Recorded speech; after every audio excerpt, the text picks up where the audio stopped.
That's right, it's time for Drinks and Drag. On today's show, we're diving right into the biggest headlines of the summer, including as the drama continues around the OnlyFans ban or no ban on porn creators, but okay for others, fired up the sex work industry, and baby, this is far from over. Too little too late? Then, does the Free Britney movement deserve a pat on the back? After the latest news of her father, Jamie Spears, stepping down following her explosive testimony, we now have the details on what's next. Wedding bells. Who won on RuPaul's Drag Race All-Star Season 6? We have a winner. Plus, Lance Bass did what? Former NSYNC alum and now Bachelor in Paradise guest host is pushing for a show of his own. All of this and more on the season premiere episode of Drinks and Drag. With the resident Papi Chulo, Remy. Get your face beat by the one and only drag beauty queen, Lindsay Aguilera.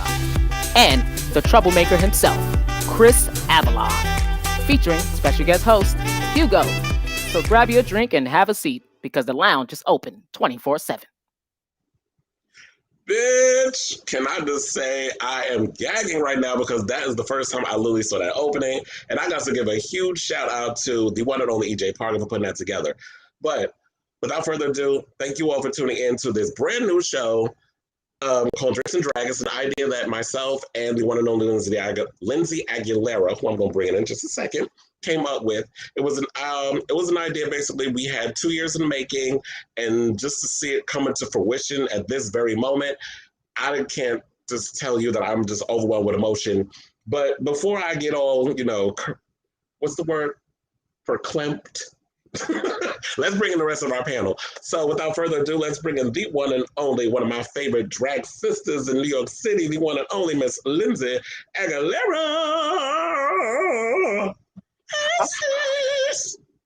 Hi. Bitch, what did you think of that opening? I loved it. I didn't even expect it. I was like, oh, this is cute. This is cute. I wasn't expecting it either. EJ is always hard at work or something and will just pop something up at this certain moment. I'm like, okay, I gotta reserve the the emotions and stuff. But good to see you. We had a great time yesterday. Oh, for those of you who aren't aware, I did Lindsay's other show, Beat Face, that he does every Thursday on his IG Live. Finally got around to doing the show. Once upon a time, we actually did a show together that was like 4 hours on IG, but I actually did his show, so it was a lot of fun. And we just keep for 2 hours. It was awesome. Yeah, it was so much fun. Definitely want to do it again. Now we have this show. Now we're doing this here, nonstop. Yes, and we have two of our two other people we want to bring in. Maybe we should bring in who? Should we start calling him Resident Papi Chulo? That was cute though. That was cute or whatever. Resident Papi Chulo. I was like, okay, that was cute or whatever. So yes, let's bring in our Resident Papi Chulo, Mr. Remy himself. Hey, Remy. Hey, Resident Papi Chulo. That's definitely a new one. It works and it sticks. I'm not mad at it. So how you been? New day, new me, same shit. Can't really complain though. Busy as always. Absolutely. How are you? Good, busy, tired. I'm glad I got I took 3 days off because birthday was yesterday. Trying to go out tonight, but I don't know how that's gonna work. We'll see. But yeah. Overwhelmed with emotions. I basically say that. I don't know, there's a lot going on. But and so yes, let's bring in our final panelist. Yes. Who I'm very excited to banter with him. Like we did a little banter yesterday on the after show, and I was like, okay, I can see this definitely working. And I saw that you presented, was like, okay, let's bring in a fourth, because we were talking about in the beginning, we were talking about doing a fourth, but we needed somebody who's going to be committed as a 4 group. Because I was all settled to just do 3, but I was like, okay, we'll try a 4th, and he happens to be a friend of Remy's, so I was like, let's bring him on in and see how it works. And it seems like so far after our little banter yesterday, it was working out, and I'm sure I could definitely sense that it's going to work out with this show that we're about to do. So without further ado, let's bring in Mr. NYC Hugo. Welcome.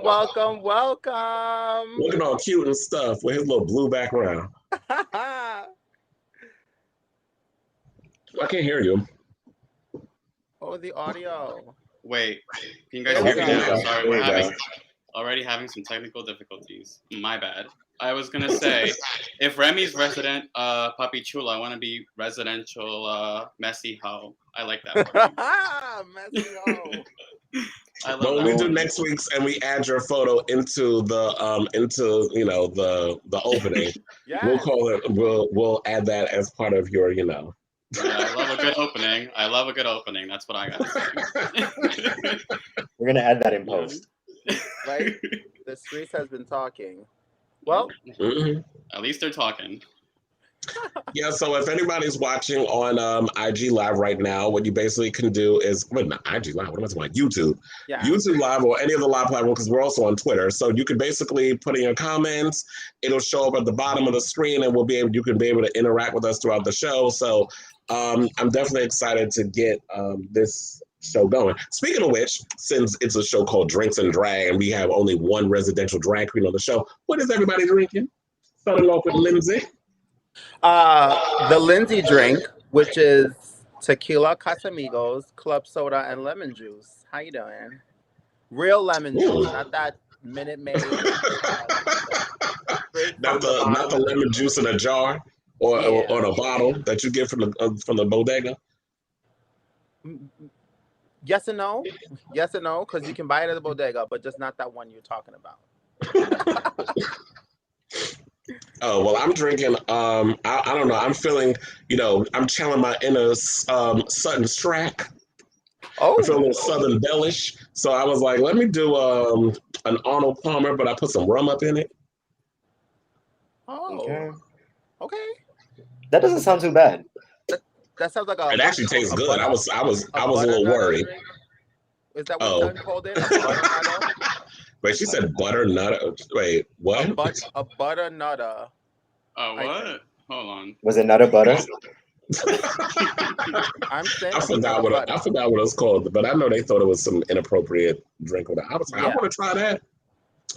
I don't know. I'll probably ask you guys opinion on the Real, if y'all want to chime in on the whole Real Housewives, because we was talking about, Lindsay and I were talking about it yesterday. I don't know if you guys want to give your opinions on the overall season. I'd love to get into that, but first, what I want to get into, because we should start getting into the show, I want to talk about this Drag Race All-Star 6 finale, because I thought, I was telling you yesterday, I thought it was going to be a two-parter, the way they broke it on up or whatever, or the way they put it on YouTube. But then I watched it and I was like, then I don't know, I was on some website and they said, in the winner of RuPaul's Drag, I said, oh, wait, the episode, let me turn off the internet. I don't want to know who won. Let me go watch the episode. And so I watched it. I'm actually okay with who won, but that wasn't my choice. But the person who won, I'm not mad that she won. So I guess without further ado, we could just congratulate Kylie Sonique Love, who won the season. I've been telling Remy this was going to happen. I know it. And I kind of sense it. Wait, what are you going to say? No, say, even though it's crazy, because I've had a feeling it's been twirling around in like in the medias of like the IGs and the Facebook stories and whatnot. But I was like, no. That's the hype that they're giving it to. But I was definitely going for somebody else. Well, in my opinion, I thought it was going to be like the most obvious winner. But clearly it's her. But congratulations to her, in my opinion. I knew it. I agree with Chris. Like, not invalidating any of her drag or anything that she does. She's fantastic. She's amazing. Like, if she won, she deserved it. Cool. That's not who I wanted to win. Who did you want to win? Raja. Me too. I was literally going to say that. Like, I wanted Raja to win. Like, she definitely, in my opinion, surprised me out of most of the girls, because from my perspective of what I watched when I watched Drag Race, she makes her own clothes. She slayed every runway. She was okay. She didn't do well in the acting challenges, but what bitch usually does. Quite as kept, RuPaul's not that great of an actor either. But nevertheless, she just surprised me a lot throughout the season. And to me, I actually prefer someone who can design their own shit and work the runway versus someone, I got to spend $50,000 or $100,000 just to go wear clothes that I may not even make it all the way to the finale. So then I got to post it on Instagram because this is the outfit I would have wore had I walked the runway and had I still continued to be on the show. So, yeah. I believe I saw a That's meme what that was, or I don't think if it was a meme or it was like a comment she made that it was like she spent $600 as opposed to everybody spending thousands. Yes, I saw that too, and I think that personally, I think that Raja had the biggest evolution out of all of them from her season to what she presented on the season now on All Stars, and I also think that she was able to show that you don't, like you guys said, you don't have to spend all this money to win Drag Race. Like all these people that are going into Drag Race now, they spend way too much money. They go into debt, they borrow clothes, they have to do all this other stuff. And it's like, it takes talent to be a drag queen, and a talent is making your own costumes. You know what I mean? Costume design is a talent. It's not just something that you can, be born with. So it's something that you have to practice, you have to get good at, and I think Raja definitely should have won, but I'm happy with Kylie as well. You know what I mean? Yeah. Lindsay, any thoughts? I mean, I don't sew. I don't know how to put anything together unless I have to hot glue it. So I'm on board with her. I would be one of them queens who would be buying stuff. If I make it myself, I would be who was it that had the gift bags? The paper bags. The paper bags. The Lala Ring. Lala Ring. Yeah. That never Lala Ring. The Lala Ring experience. It was like a choker, a shoulder pad, and then like on the belly button. That's it. And then she couldn't make no more. That would be me. So who am I to judge? I totally understand it, and I know the rules and the policy, and that does make the talent. Like you have to hit every mark, and you have to sew, and you have to combine stuff together. So I give that to Raja. But me being one of the hoes that don't sew. You like this little pearly thing I bought at Rainbows for $8.99? That would be me. That would be me. I mean, if you got it, hey, all here for it. But it just goes to show that with enough talent, you don't need it. Yeah, that's true. To me, that was what was more impressive. Yeah, I mean, I'm not necessarily judging those who spend a lot of that money because we know that they go into the debt because they spend a lot of that money. What I was getting at was that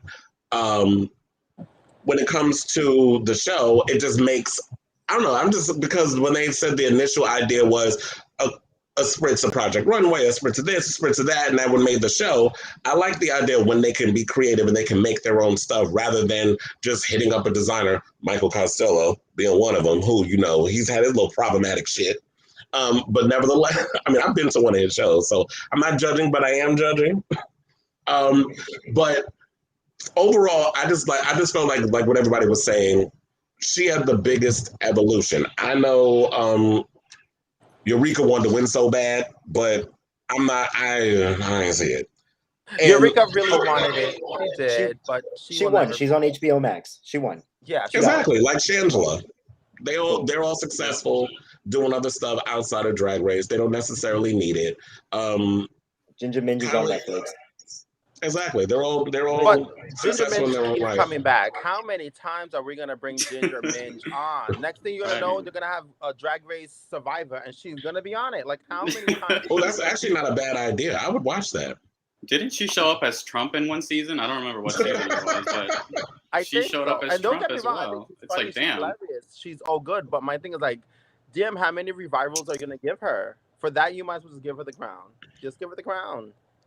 You know what else was surprising to me was that they didn't bring the girls back for the finale. Don't you guys think they should have brought back the girls to show their final look? I think that would have been cute. To show them what they would have wore.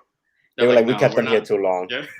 Probably. No, they did it for the UK, right? The second UK, they brought all they're like, we don't want to get Jan's hopes up again. Let's send her home. Let's send everybody home. Yeah, I think Not that was Jan. Or the queens themselves. They're like, listen, in this All Stars, we've come back and returned so many times, but so many times. That's it.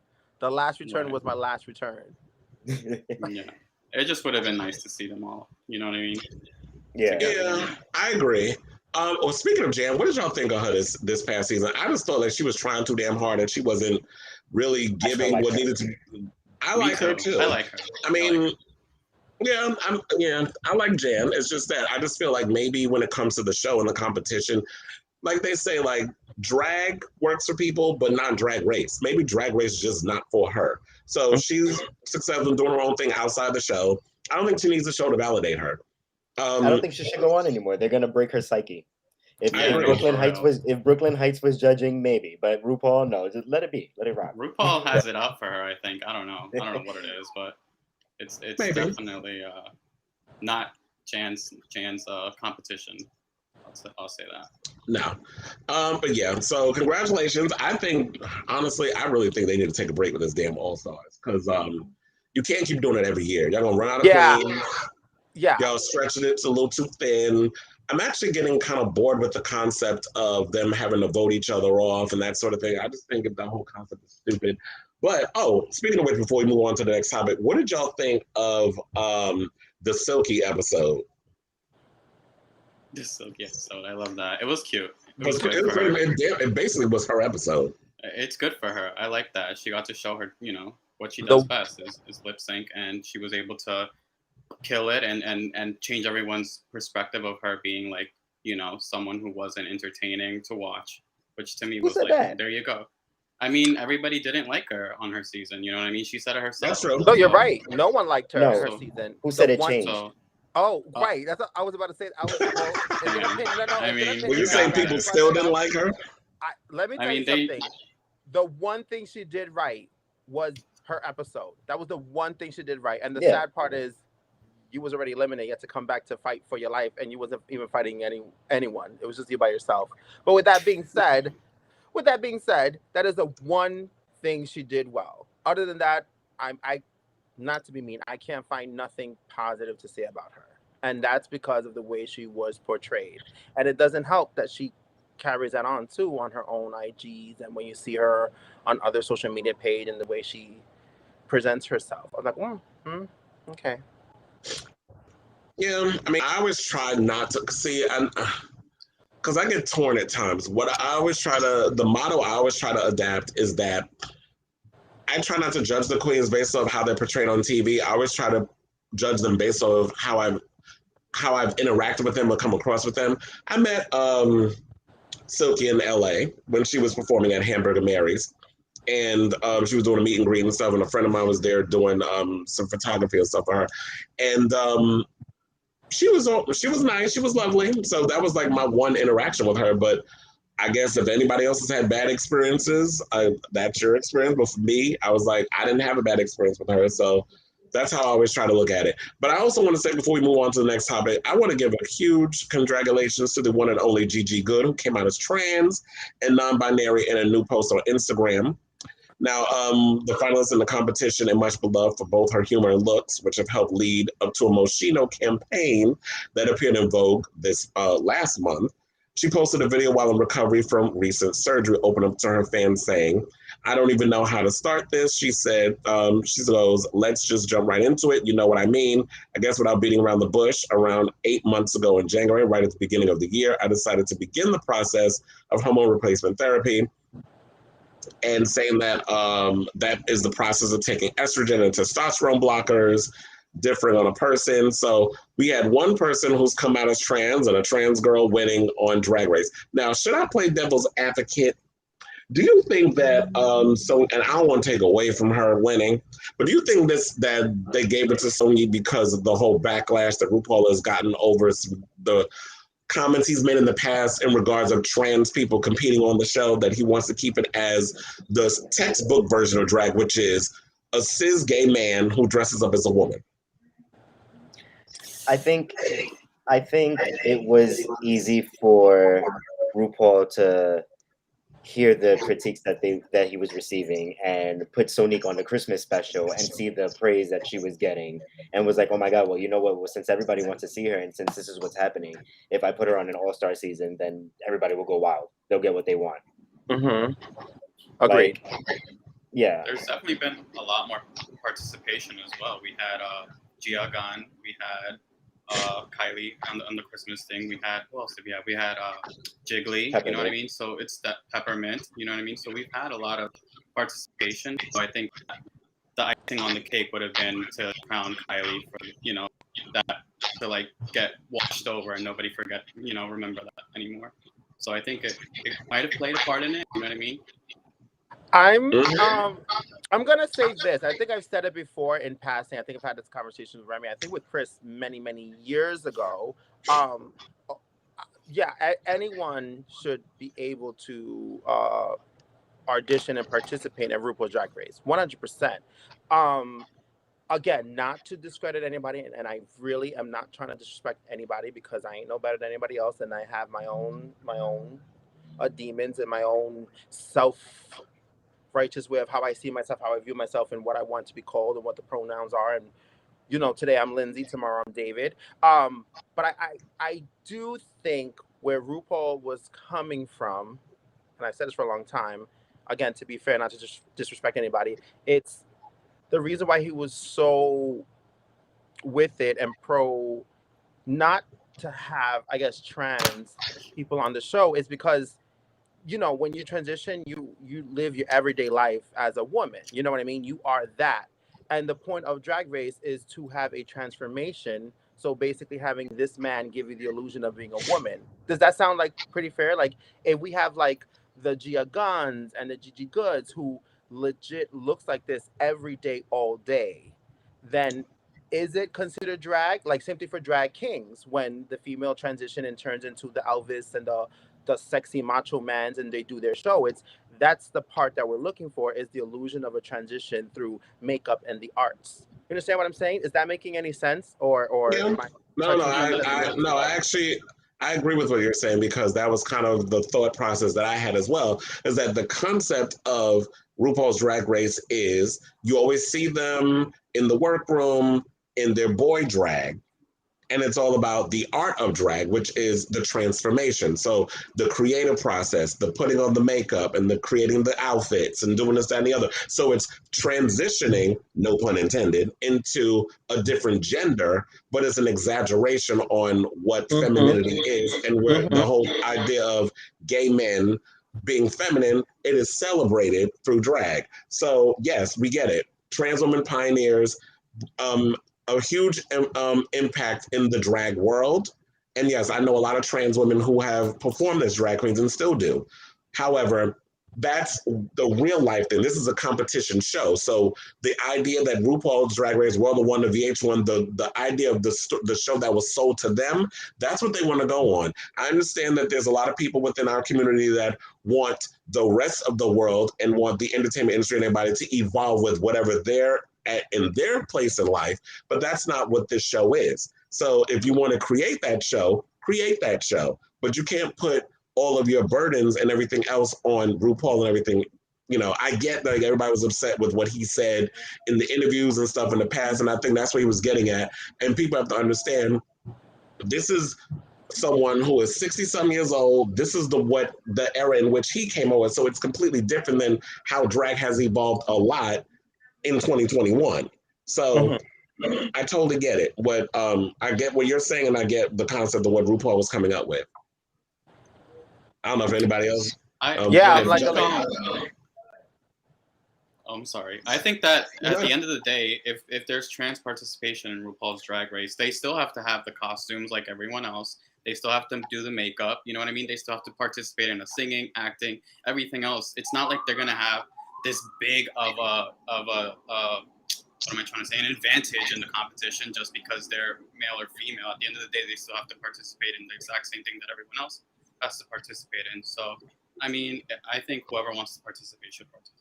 You know what I mean? Whether they're man or woman or anything in between, And I think that opens up the conversation that people say like, oh, there shouldn't be any boundaries on what drag is. When you look at Dragula, you have the cis female AFAB performers, and like you have all of these like different titles. It's just like it's not just a gay male anymore. You have the straight female, you have Drag Race now has a lesbian on UK3, a cis female who's a lesbian. So it's like they're trying to like not just confine it into one thing. And a lot of people will argue that it should be open to everything. Like there should be no limit on it. No. Like I said, I totally agree. There should be no limit. Everyone can audition. That's the point of it. And we should like you can't take away any part of us in the gay community, 100%. But talking about like what Hugo said, like the advantage, it's not so much of what the advantage is, it's much more of the skill and what you do. You know what I mean? Like if this was me every day, like for example, if this was me every day, I'm giving an example. This is me every day, and I'm going to face and I'm giving you a transformation, and I look just like this. Is it really considered a transformation? And that's why I was trying to get at with what I think Rue was trying to get at, which is why he maybe wanted, the gay men on this show, because it's going to be the transformation that you're going to see through the eyes of them, of what their art is becoming, not just woman, but anything that's feminine. That's the only difference. Like I said, we've had drag queens and trans queens, and it changes. And I think the ones who have transitioned, like the Gia Guns before and Gigi right now and all that stuff, they're going to be in royalty of Drag Race because they've all been there during their midst of the transformation, or just right when they're about to transition. You know what I mean? That's the only thing that I'm trying to get. I guess yes, everyone should get on it, but I think that was the idea behind it, because that's the only advantage. If you are a woman, then you're just selling yourself the art, but you are already giving that illusion of a woman because you are a woman. That's it. Just that. That's it. Okay. I agree. I agree. Yes. I think that if we're gonna include everyone and everything, I just want to see like a kangaroo on Australia or something. You know what I mean? Let's really include everything and everyone. I'm just saying, that's what I want to see. I think that'd be sickening. That would probably be the most. That would probably. I was gonna say that would probably be the most exciting thing to come out of Down Under, because that first season, I'll throw it away. But moving right along, so let's talk about because we were all talking about drag and this that, and the other. Let's get into DaBaby. So apparently, it took him, because some of them hood rats, they be on a 12-year delay when it comes to common sense and thought and I need a shot brain and using your brain and shit. So apparently, he made some comments and sensitive remarks about Black women. Talking about if your pussy smell like water, put your lighters up. Also was talking about that gay, equating gay people with AIDS and all this other stuff. Got a whole lot of people tight. So he finally decided to eat crow and met with 9 HIV awareness groups to apologize for his comments at Rolling Loud. And I think basically this was because, he basically was getting dropped from so many festivals. He was losing a lot of money. His people put up an apology, but then they took it down. And so a statement from GLAAD read, today, Black leaders from 9 HIV organizations across the U.S. announced they held a virtual private meeting with artist Jonathan DaBaby Kirk to discuss HIV. That cannot be his name. Jonathan the full Kirk. Name. I know. To discuss HIV facts and share personal stories of living and thriving with HIV. The leaders called for a meeting with the artist in an open letter on August 4th, to which DaBaby affirmatively responded. The organizations provide HIV education and direct services to people most impacted by HIV and AIDS, especially Black heterosexual men and women and LGBTQ plus communities across the United States. So Black AIDS Institute, Gilead Sciences, Compass Initiative, Coordinating Centers, GLAAD, National Minority AIDS Council, the Normal Anomaly Initiative, Positive Women's Network USA, Prevention Access Campaign, the Southern AIDS Coalition, and Trans Inclusive Group, as well as Faith and HIV Advisors, all met with him. Now, the question remains, is this too little too late? Or is this, you think, basic lip service that he's just doing the work, basically showing face so that way he can get back in the good graces of festivals and stuff and he can start making his money again? So, Remy, you want to go first? I think it's both. It's both. It's too late, and also now you're just trying to save face. But also, like, okay, granted, you've spoken to 9 organizations. So they hold court and counsel for everybody in the entire community, and it's just like I feel like that's not enough. That barely even scratches the surface. So it's like you spoke to 9 organizations. Tiny as violin, like good for you. I mean, I wholeheartedly agree. Shit, I can't even talk tonight. It must be this goddamn drink. But hold on, let me put her down. I wholeheartedly agree. I feel like, and I've said this many times on, when I've written about it, when I've done it on my podcast, when I did it on, on the line. I just feel like, at the end of the day, What makes you think he's not gonna go back to his boys and they gonna be talking mash? Oh, you finally sat down with them fidgets and them gays and all that other stuff. And you know, he's not gonna change his views. I don't think he will. I think on camera, on the surface, he will. I'm all about giving people the benefit of the doubt and doing the work. And you know, showing up and doing the work what needs to be done and to mature like a grown-ass human being should. I do believe he is a product of his upbringing, you know, growing up in the hood. Well, I can't necessarily blame it on the hood because I've grown up in the hood and I'm not an idiot and I'm not ignorant in my thought process. So I don't think it's a product of your upbringing. I just think people just say dumb, ignorant shit and you were being held accountable for the dumb shit you said. Do I think that this is a way for him, a sense of redemption? I don't. I agree with you. Play the world's smallest violin. I'm not buying it.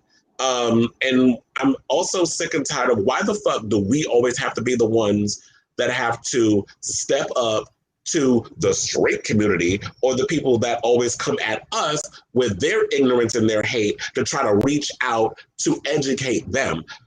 Has this nigga never heard of Google? Like you ain't never heard of, like Google is your friend. Alexa, can you give me information on HIV and AIDS? Like you don't have none of that up in your house. Like no, you everyone's too busy searching Pornhub. They don't have time for all the other stuff. And probably watching, you know, and probably getting pegged by trans women. No, so I don't know why I went there, but you know, some of y'all got their fetishes. Look, according to Angelica Ross, he was giving her the This took a turn. I need a shot. Hold on. Cheers for that. Hold on. Oh, I don't have much to say on It's a this drink. topic. I have a lot to say. I don't Yes, know. I all I'm can't gonna believe say it. Well, wait. The only thing I'm gonna say is I don't have much to say about this topic because I don't want to get punched in the face by DaBaby. Who am I kidding? He'll set his handlers to punch me in the face if I say something really bad. No, it's just listen. It's just obviously it's the apology. It's he's realizing that he's losing more than he thought he was gonna lose. You know, like the first week he was still like saying sorry, but he was still giving the reasons why he was saying it. And I hate those kind of apologies. I really hate when someone tells me I'm sorry, but you know, don't. It's not a real apology. You can tell me your side of the story, and that's fine, but don't start with I'm sorry, but no. Either apologize, be sincere, and move on. But I think him, attacking Dua Lipa and attacking everyone else, saying, "Oh, you guys are ignorant. You know what I meant. My people knows what I'm talking about." And it's like he thought he was going to win. I don't think he realized. Well, he also said that his gay fans are nasty. That's what he said too. Yes, his gay fans are nasty. I'm like, what does that even mean? Because you look nasty. Well, like I said, let me not say no more. I don't want to get punched in the face. This face took like 3 hours to do. I will not get attacked. But Hugo did say he had a lot to say, so he wants to take the opportunity to take it. Yes, you have the floor. Let me just say this. I mean, I'm going to add on to what Chris said. It's a lot in the culture, but it's also in the hip-hop culture. You know what I mean? We've seen this with multiple rappers that they'll drop the F-bomb when they're dissing somebody, or they'll just talk derogatory about our culture, you know what I mean? Being gay or whatever. And I think that he needs to really understand that it was brought upon him not only from his culture, but the music industry that he's in and everything around him. If he surrounds himself with people like that, he's not going to change. You know what I mean? So I think that the fact that he wants to start blaming everyone else and being like, well, you made a song with me, you should have supported me. And it's like, no, you're in the wrong. You should accept that and you should change, not sit there and start blaming everyone else. You know what I mean? Because now you really look like DaBaby. You literally look like DaBaby when you're sitting there pointing the finger instead of taking ownership for your actions. You know what I mean? So it's just it's this picture for me. This picture, I need this. He's DaBaby. He's literally DaBaby. Like I can't. This picture is hilarious. I know the perfect person whose phone ID screen will look perfect. No, but Hugo said something that Chris and I have spoken about a long time ago when I was invited to his show one time. The first time I was invited to his show, where it's aside from what we're discussing when it comes to DaBaby, but Hugo talk about like the upbringing and the music and the culture and stuff like that. But it's also somewhat partially our fault too, because we allow these artists to slide with it. We also promote this music and we sell it. Yeah. We've been to the Ritz, we've been to the Industry Bar, we've been to Excel, we've been to these places where they're playing music like DaBaby's music or other artists or female artists where they use homophobic terms and we're chanting them. And that's the thing, is we cannot accept that and then get offended when they want to disrespect us, because they're still disrespecting us lyrically and they're still using those slang terms. And that's where I draw the line. And that's why a lot of times I also have issues with, some of the artists that, we tend to really like and popularize and, make them those iconic stars. But we're, like I said, not excusing, he is, it's bad what he's saying. His opinion is terrible, and you attack us, we're going to attack you back. But we have to be fair and put that all across the board. We need to stop accepting that with the music because the beat, or because we like the artist, or because, I'm just dropping names, but just because they happen to be like the Nickies or the Megans or the 50 Cents of the world or the Eminems, we need to stop and make sure they don't use those derogatory terms in those music, because then it goes on to the homophobics who listen to it and think it's okay, and then they're going to be disrespecting us as well. That's just my opinion. Yep. No, I agree. This is why I always say, at the end of the day, we really need to stop supporting a lot of these artists. The funny thing is, when you go to a lot of the clubs, especially when there's, I guess we call it urban night, because we don't have a specific club that caters to hip hop music. There's always, unless I guess now we do have a couple of Black-owned clubs in Harlem. I've noticed there's been a couple of them that have been popping up. But yeah, there are a bunch of urban nights. Like if you went to, what was it? Boxers, the one that just closed. And oh my gosh, Hell's Kitchen.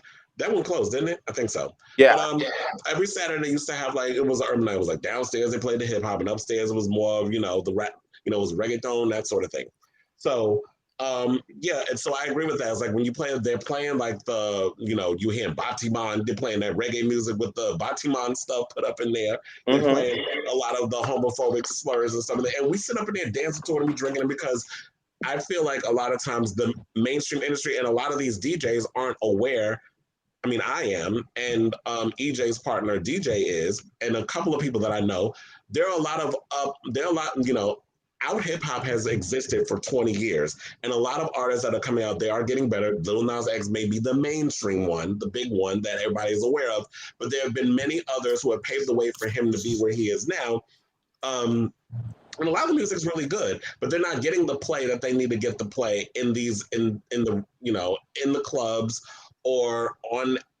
Can we even say MTV? MTV has no credibility with me, quiet as it's kept, because they don't even play music videos. But for the mainstay of record labels, whatever the case is, a lot of these artists aren't being promoted, or nobody's ever heard of them. So it would be nice if we could promote a lot of our artists outside of Lil Nas X, like a Cakes the Killer, or so many others that are out there. But it's unfortunate. I just feel like a lot of people who are in the underground have to find a way to put that out there. I think that with DaBaby, the last thing I'm going to say is he picked the wrong group to pick on, because we are resentful. I will not forget this. Yeah. Let me just say that. You know what I mean? I don't know. You picked the wrong one. Agreed. You're totally right. Do I sound better? They said my microphone sounded muffled. She's a muffled queen. Wait, the microphone sound good? Testing. Yeah, anybody here we go. Okay, so I guess we are good. So what we're gonna do is, we're gonna take a break. When we come back, we're gonna talk about Lil Nas X's brand new album. We're gonna show up that new album cover from Montero, some of the big names that are premiering on the new album, and he got a little backlash too from, of course, Miss Bussy. Got something to say about him. And also from fans who are upset that there aren't enough Black artists, male artists, on the Montero album. We're going to talk about that. And not only that, Patty Jenkins, this is a clip that we added. This is something I came up with earlier today. Nicole Scherzinger is being sued by Robin Antin, the founder of the Pussycat Dolls, over this damn reunion. So it's getting messy. Wonder Woman 1984 director Patty Jenkins has issues with movies being released on streaming services. We're going to talk a little bit about that. Also, we got this exclusive look at the Real Housewives Ultimate Girls Trip cast. Britney Spears news. There's a lot of stuff going on with her and her father still, and a whole lot more. So we're going to take a drink break, and then we come back with more of Drinks and Drag. But we'll come back with Britney first.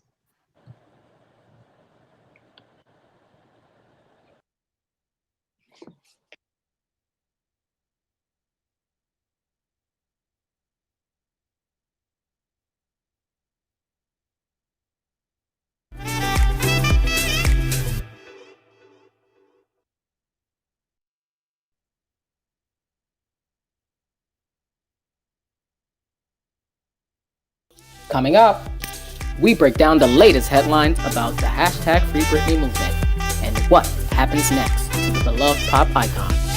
Will this be the beginning of the end of her conservatorship? And what's this we hear about wedding bells? All this and more next.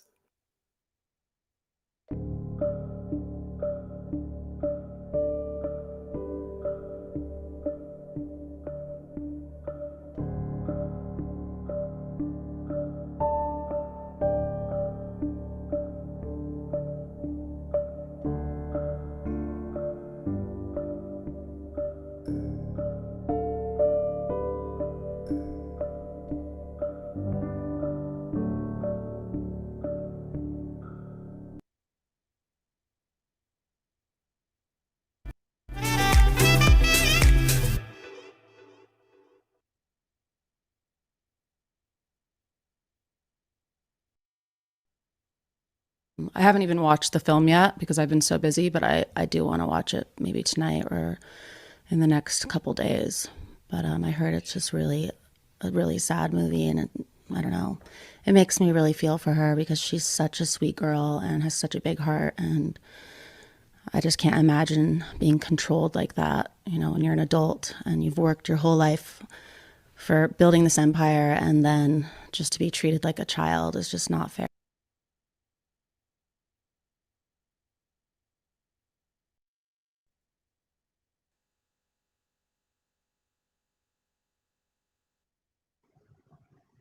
Well, welcome back to Drinks and Drag, and that was a little snippet of Paris Hilton talking about Britney and framing Britney Spears, which I'm hoping everybody in the panel has seen by now, because it was a quite riveting documentary, and I think that's basically what got everything snowballed to the point that in which we are now, which is Britney's lawyer is keeping up with his blistering attacks on her father, accusing Jamie Spears of trying to extort $2 million in payments in exchange for stepping down from her conservatorship.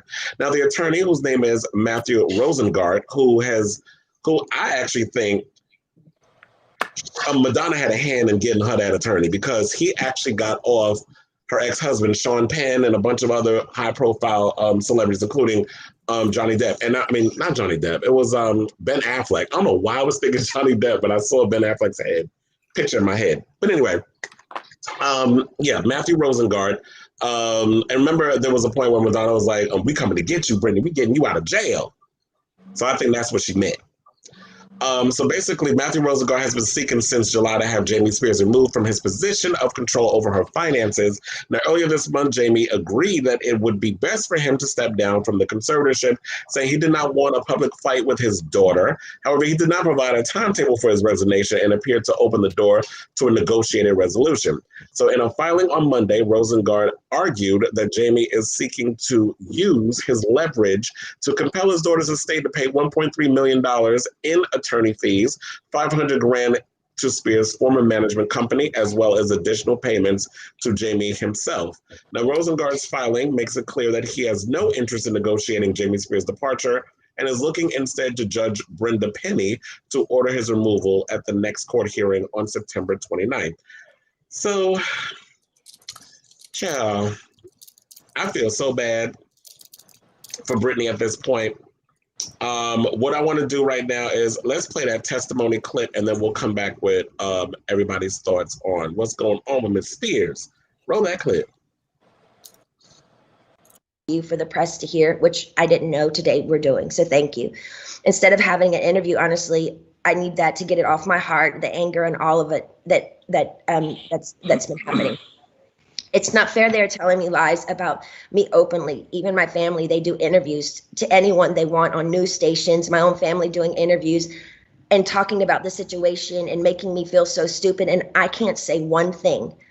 And my own people say I can't say anything. It's been 2 years. I want a recorded call to you. Actually, we're doing this now, which I didn't know that we were doing this. To the public who say knows what they did to me. I told I know my lawyer, Sam, has been very scared for me to go forward because he's saying if I speak up, I'm being overworked in that facility of that rehab place, the rehab place will sue me. He told me I should keep it to myself, really. I would personally like to, actually, I know I've had grown with a personal relationship with Sam, my lawyer. I've been talking to him like 3 times a week now. We've kind of built a relationship, but I haven't really had the opportunity by my own self to actually handpick my own lawyer by myself. And I would like to be able to do that. I would like to also, the main reason why I'm here is because I want to end the conservatorship without having to be evaluated. I've done a lot of research, ma'am, and there's a lot of judges who do end conservatorships for people without them having to be evaluated all the time.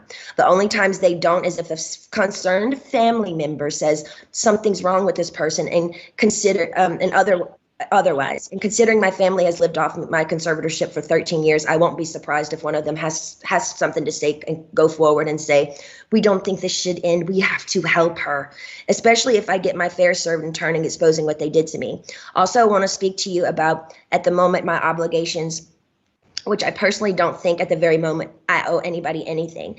I have 3 meetings a week I have to attend no matter what. I just don't like feeling like I work for the people whom I pay. I don't like being told I have to, no matter what, even if I'm sick. Jody, the conservator, says I have to see my coach Ken even when I'm sick. I would like to do 1 meeting a week with a therapist. I've never, even before they sent me to that place, had 2 therapy sessions. A therapy session and 1 therapy session with I have a doctor and then a therapy person. What I've been forced to do illegal in my life, I shouldn't be told I have to be available 3 times a week to these people I don't know. I'm talking to you today because I feel, again, yes, even Jody is starting to kind of take it too far with me. They have me going to therapy twice a week and a psychiatrist. I've never in the past they had me going, twice a week and Dr. Gold, so that's 3 times a week. I've never in the past had to see a therapist more than once a week. It takes too much out of me going to this man I don't know. Number 1, I'm scared of people. I don't trust people with what I've been through. And the clever setup of being in Westlake, one of the most exposed places in Westlake, which yesterday, paparazzi showed me coming out of the place, literally crying in therapy. It's embarrassing and it's demoralizing. I deserve. Gotcha. Okay, I mean, that was a lot. Yes. And, Brittany's, the way she sounded, she was literally all over the place. I know she was trying to get so much out, and I get it. When you're anxious, your mind is running a mile a minute, and you're trying to get, brains trying to play catch up with your mouth. So I feel for her. Do I think she's 110% well? No, but this whole conservatorship that they have her in is disgusting. Her family is disgusting. Her family is straight trash. When I saw that documentary, her father told me that he want to buy himself a boat and this and that. I was like, you trying to live off your daughter. I feel like the whole family, including the sister, where's the mother? Like, I just don't understand how a parent can't just literally be a parent for their child. If they just throw them off with somebody to do whatever they want with their kid, and they get pimped out by this business. This business is crazy as it is. We don't, it's just a lot, and it's. I'm surprised that this girl is still, even though she's about to be 40 in 3 months, she is still holding, she's still holding on, and she's still trying to live her life the way she wants to. And it's sad that she's not, I don't know, it's just sad to see like she's going through this. And I just hope that, I just feel like with the documentary, there is finally a light at the end of this tunnel. And I'm glad that this lawyer is going hard body and saying like he will not allow her to be extorted by her damn father.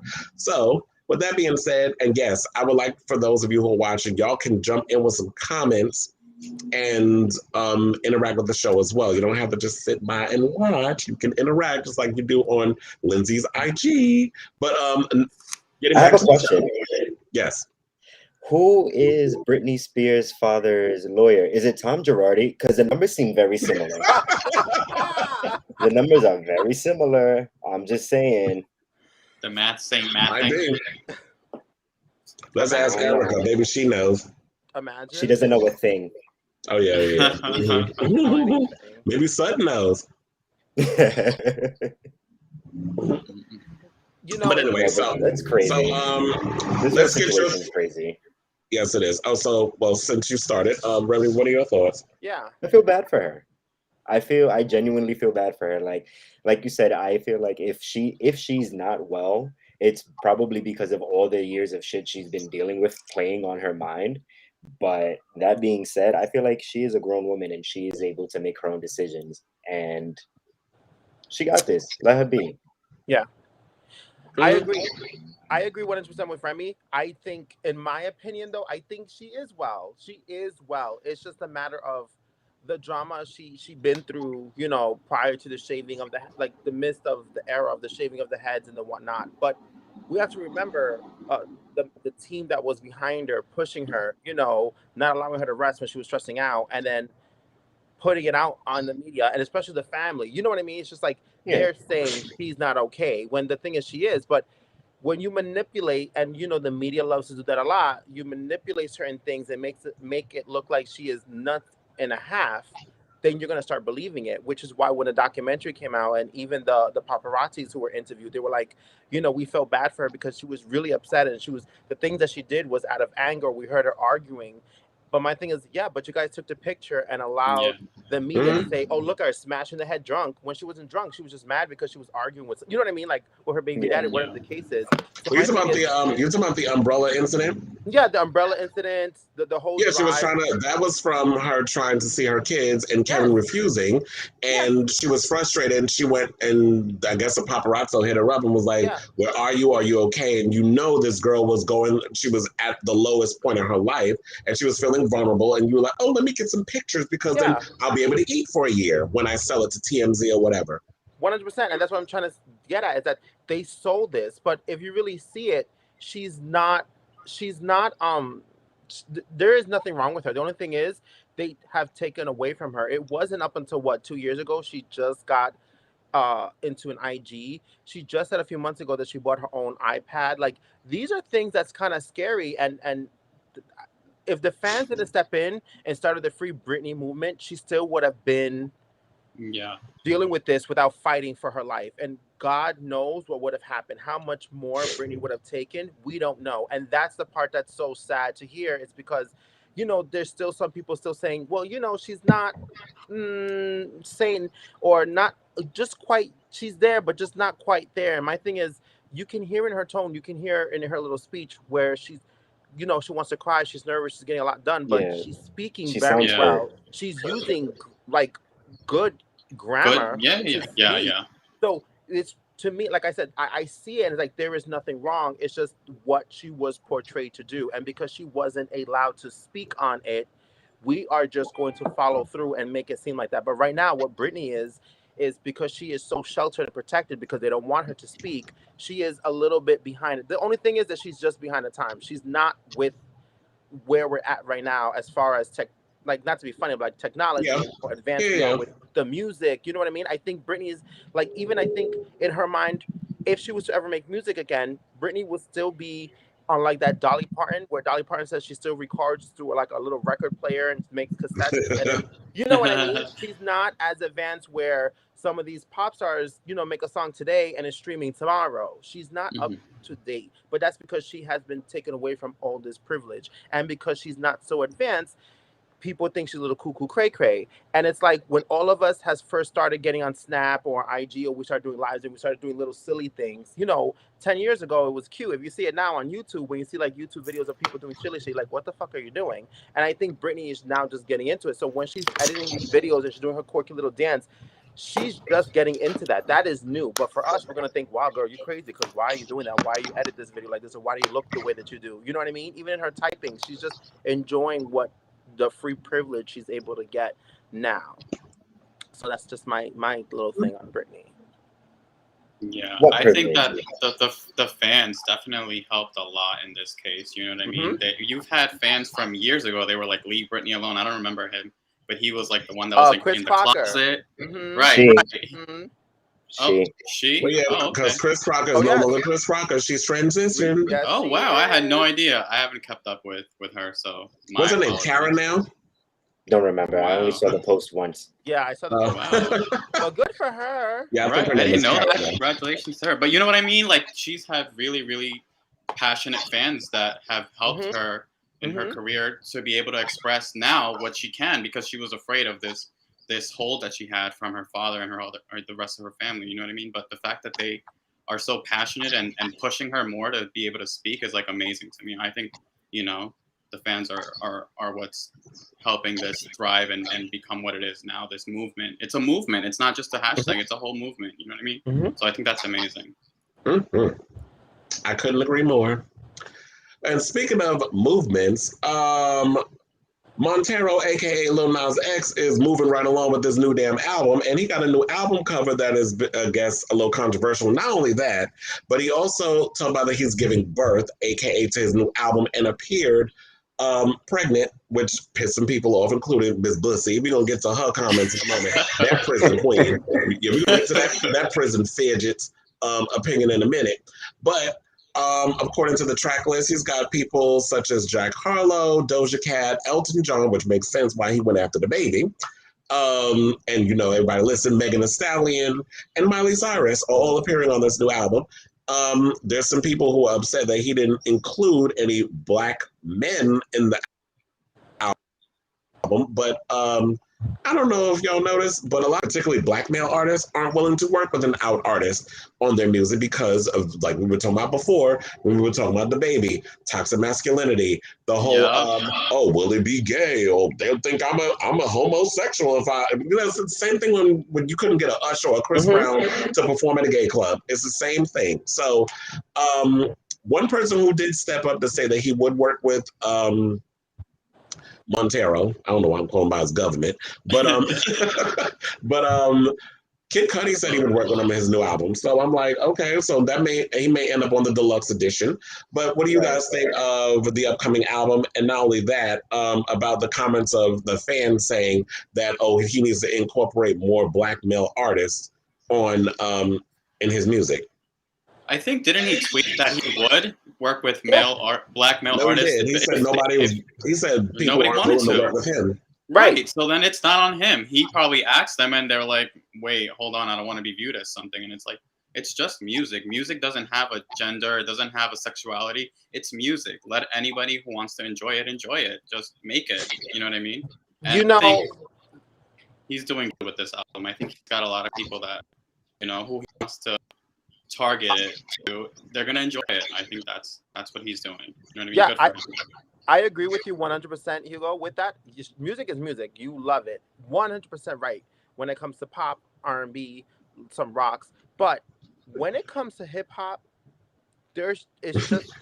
it's very, very hard. If Lil Nas was to come up to anybody who is real hardcore hip hop, they're gonna say no. They're legit gonna look at him and say no. We know this, and that's the thing is, you're right when it comes to that. But for some reason, till this very day, hip hop doesn't change. Yeah, there are now more hip hop gay friendly artists that are trying to break a little bit of a mold. Lil Nas being like #1 right now, but other than that, none of the other artists really gets touched unless it's a female, you know, vocalist who wants them on their album. Right. You don't think Jay-Z's gonna make the deluxe? You see what I'm saying? Like that's what you don't think Jay-Z's gonna make the deluxe? Especially when his mother's a lesbian, he won a GLAAD award, right? So why won't he appear on there? Where's GLAAD at with that? GLAAD, speak to Jay-Z. Why he won't be on Montero's album? That's what I'm saying. Y'all willing to meet with DaBaby, but you're not gonna get on him about that, right? Jay-Z was just on Drake's and Kanye, so he could do Lil Nas X's too. Exactly. He got time. He got time. And He could that's the be a hip. problem. He's a That's hip the hop neutral problem. Nancy. That's What? the problem. And a lot of, and and that also includes like, the female hip hop artists too. They agree. You have to be hard. You have to be hard. And I find it so funny how a lot of them are like, oh, it's so hard for a female in the hip hop community. We don't get the respect. But yet at the same time, you also don't respect the gay community who's turning around and trying to be up in that artist. You know what I mean? That also brings me to the genre of like the reggaeton music too. And now you're getting the mold of it. But a decade ago, it was hard for a gay artist to come out in the reggaeton world or be featured or have some reggaeton artist featured in your music, because reggaeton in the Spanish community is like the hip hop. You know what I mean? It's more like very macho, very aggressive, very hombre. And it's hard to break the mold. Unfortunately, till this very day, it is still hard to break that mold. Lil Nas is making strides, yes, but that is like not even a full dent of what's going on right now in the hip hop community, just in the hip hop genre. He's kicked the door 25% open. I like this cover. I love this cover. I think it's great. I do too. I also did you see the one with him and Miley Cyrus though? No. Do we have a picture of that? I want to see. I think I sent that to EJ. Did I send that to you? We'll see it after the show. I may have. It'll probably pop up one of these days. He's pulling it up. But yeah, he has because they have a single. I think the next single is with those two. Oh, okay. Can't on, Miley. Right. So he'll he's also removed from the smaller independent black male artist. Oh. I mean, I did see some comments from some artists on his tweet about that, saying they would work with him, but it also goes back to the people he works with. They probably want someone who's bigger in their name and can sell, because at the end of the day, that's what they care about. You know what I mean? So he's not just going to work with anyone. Yeah. I agree. And then that was another thing I was going to get at too, DJ. I was literally thinking that too. There are a lot of artists within the out music community, and I feel like I hope that's what he does when he starts to tour. Like even if you don't, or maybe when he does do the deluxe, he can hit up Cakes to Killer, Riparachi, so many other out artists who have literally amazing body work and can rival a lot of the Drakes and all these other mainstream rap artists. Saucy Santana. Oh yeah, I can see that. I do love that walk song. But or Bobby Light. Oh no, not Bobby Lights, because Bobby Lights trying to have sex with him. They won't even get no work done. I don't know what you were doing with that. I don't know what you were doing with that. Let's not before Lil Nas X ends up on Love and Hip Hop Miami season 5. No, we don't want that. Exactly, because he been trying to. Excuse me. He been trying to get in Nazi's drawers from the beginning, so let's not put them two together.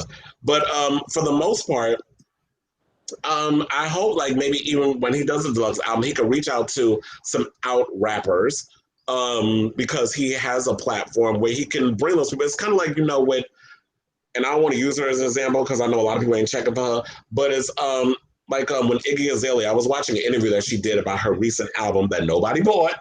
I like her. I like Iggy.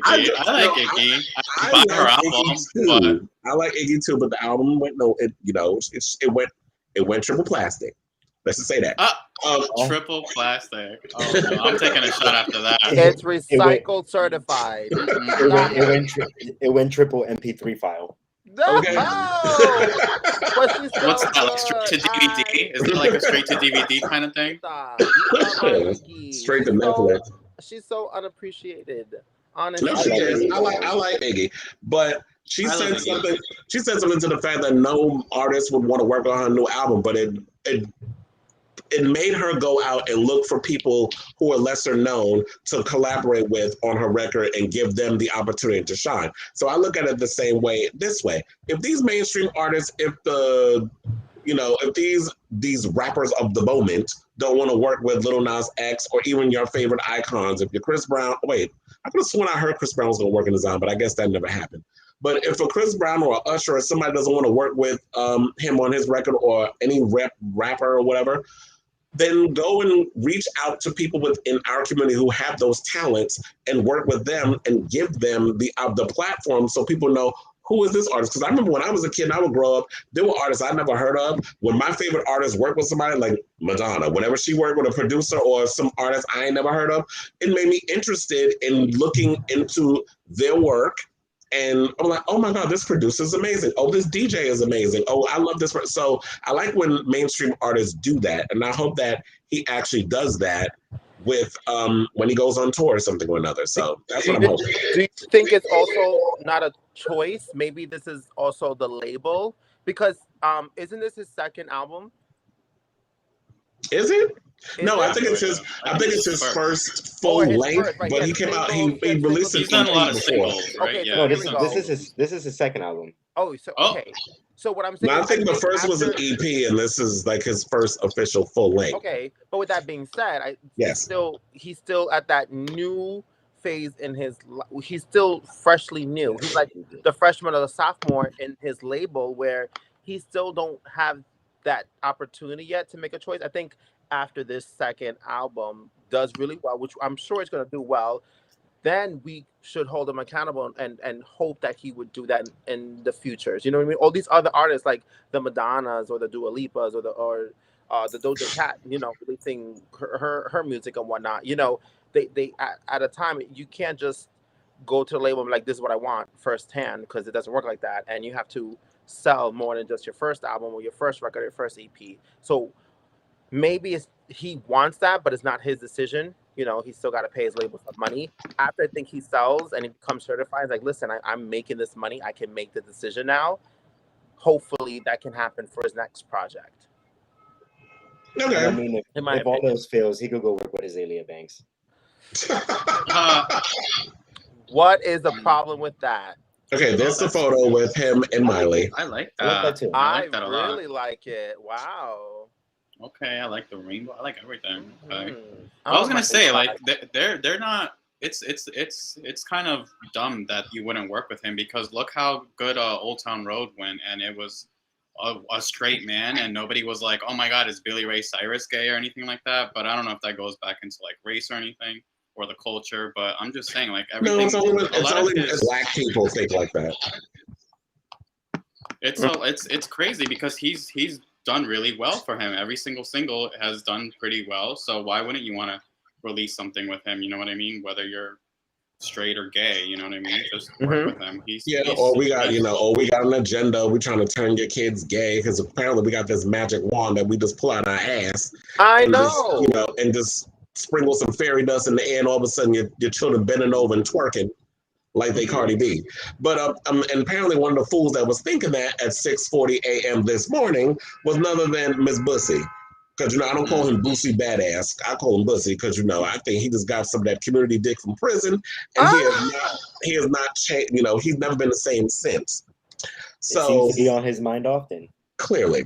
And so, in all caps, because apparently he was channeling Kanye when he did this on Twitter, he wrote, Nas X, WTF, you just don't stop. I think he's going to turn around and suck one of his background dancers' dick on national TV. Protect yours. # God turn it over in his grave. And if he did, what's the problem? It's a show. Right. Can I ask a question? Because God apparently has a grave somewhere that we don't know about, and he terminated it. Apparently he's dead too. I didn't know he died. Me either. I had no idea. I thought he was didn't know watching that us there all. was I didn't know there was a full-on funeral for I didn't know. God. I didn't see anything on CNN or anything. I didn't know people showed up to the viewing. I didn't know Jesus down at the Chipotle, but it's like, sometimes you just when you think they can't make him any more stupid, then this heifer steps up and opens his goddamn mouth. Does anybody have anything to say about this old tired queen? Because I'm at a point where I am sick and tired of hearing. I'm tired. Next. Let's not even give them any. Let's not give. Yes. That I just want to say honestly, this. My same thought. Next. No, I just want to say this. I don't agree. I don't believe that, okay, when you fixate too much on gay people, then that makes you gay, or whatever the case is, or you might be having some deep closeted roots or whatever. But this one, he focuses so much on this, and I think he likes the attention he's getting from talking about Nas, because he gets invited to the Breakfast Club, he gets invited to all these different platforms, and quiet as it's kept, nobody's checking for your music. And then the other day I saw he's got a movie coming out. I'm like, somebody actually put money and a budget to make him a movie. Must have been Tyler Perry at BET. But I was I like, guess One he of has those that really mentality of negative attention is better than no attention. I guess maybe that's what's going on. In his Come on, mind. Oxygen. Come on, Lifetime. Come on. Something. BET Something. Plus. He got It's something terrible. going on, and But Come on, that's yeah, not working. PBS. listen, just let him say what he wants at this point. Let's not even support and make him news and make him relevant. Because that's what we're doing. And that's why he goes on the Breakfast Clubs and all the Right. other show. He's dead moving forward. Yeah, we gotta leave them short bus people alone. Give him the helmet, put him on a short bus, let him bang his head against the window, and leave him alone. Okay, so I'm leaving, and that's it for me. Yo, DJ Yes. Big has me dying. Said poor Boozy. He Not never this. had a chance. Y'all got to stop bullying the mentally special. He gets on the yellow. That's terrible. But yes, we're not gonna bully him. We're not gonna bring him up. It's just no point. That's just pure ignorant. And I think he lives off of that. I think he wants that. Clearly, he wants that type of attention. You ain't getting it none from me. Go get checked. Go get a check. He needs to get it. That is Find his a check. check. Talking about Lil Nas X sucking dick on national television. Well, child, if he does it, I'll definitely be watching and clapping and applauding. Like, suck that dick. Suck it like it never sucked it before. For all we know, Lil Boozy's probably doing it in the corner down on 48th Street too. Come on. Come on. 42nd and 10. Okay, so moving right on it. along. So Wonder Woman 1984 director Patty Jenkins is upset because movies are being released via streaming services and called them fake. Now, the director expressed her thoughts about the future of the big screen during a CinemaCon panel, opening up about her distaste of original films released on streaming giants. You mean Wonder Woman 1984, that piece of shit that was released over on HBO Max? But let's continue. I liked it. The movie was garbage. It was subpar. But you said what? It was subpar. It was like it was bad. Now watch it. compared to the first one don't. The first one I love the first movie. Did not like the second one. I'm like, you just did a complete 180 from what Wonder Woman was, and y'all just came up with this. I don't know what the hell was going on. The story was convoluted. The plot was stupid. The action scenes were cheap. I just don't know what happened between the first movie and the second one. And the movie did so well, so I don't know what happened, what meetings y'all took, but that movie was a piece of crap. But nevertheless, she said she has no problems working with, Netflix for TV shows and stuff, but not necessarily doing movies. To be honest, a lot of Netflix's straight-to-movie stuff is pretty bad anyway. Their shows are way better, in my opinion. A lot of the movies are terrible. But what do y'all think about movies being released on streaming services? But to be honest, especially since there's three of us on the panel who actually have worked in a theater. And yes, Hugo, you can still chime in. I have a question. I just have a quick question. Yes. Because she's complaining that movies are fake. Does she want people to really get shot filming? Does she want people to just fly magically? Like, what's the problem with? No. I think I'm glad you asked that question. No, I'm glad. What's going on? That's funny though. No. I'm glad you brought that question. I think what she's trying to say is, forget about 1984. So we're not gonna talk about that. We'll just talk about, let's say, the Marvel or the first Wonder Woman or whatnot. What she's trying to say is she doesn't like it going straight to streaming services because, when you used to go to the theater before streaming service, let's say 5 years ago, right? 5 years ago when you went to go watch Iron Man and stuff. The experience was so much greater watching it in the big screen, surround sound, dark theater. You know what I mean? And then you're seeing that for the first time. You already have that experience in your head. So when you watch it now, when it's available on DVD or on HBO or something else, and you're watching it, you already know the film and you're enjoying it. So she's saying it takes away and it makes it very fakey, which I understand what you're saying, because think about those shows is now you're watching on your laptop and on your TV, and it's not the same experience as watching it on the grand screen with a big heavy sounds. You can get a little screen in your house and do a viewing party, but it's really not the same. And I think that's what she was trying to say, which I understand, and you have to understand she's the old school way. That's her mentality. That's just like what we were just talking about before, how certain artists takes forever to make an album. It's not the same like the newer artists who can literally make music off a laptop and they're a hit. You know what I mean? They still have to go and talk to producers and make beats and instruments, and sometimes it takes them 6 months to release 2 tracks. You know what I mean? That's the old school way, and I think that's what she's trying to say. That's I don't just know. I think she's complaining financially that, you know, when you get a streaming platform, I could give out my login to 17 different people. Meanwhile, those 17 different people would have went to pay to the movies to go watch it. You know what I mean? That's what it sounds like to me. But that's Yeah, just but I me. don't think she's not wrong with that either. But I also don't think she should be that upset, especially when she got a payout, her and Gal Gadot, over Wonder Woman 1984 getting released on HBO Max simultaneously in the theater when it first did. So she didn't bring that up.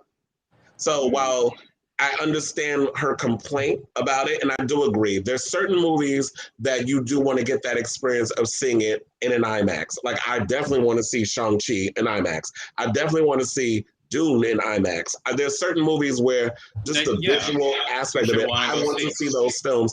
I want to see the next, Tom Cruise crazy ass. I want to see the next Mission Impossible movie on a big screen in IMAX. I saw the last one. It looked spectacular on a big IMAX screen in Lincoln Square. So I definitely, certain movies, I do want to get that experience of the big surround sound of the Dolby Atmos, and you got the seats vibrating and all that stuff. You can also get that in your house. But I do agree that, I don't know, but I just feel like with COVID happening, people don't realize we're still in a pandemic.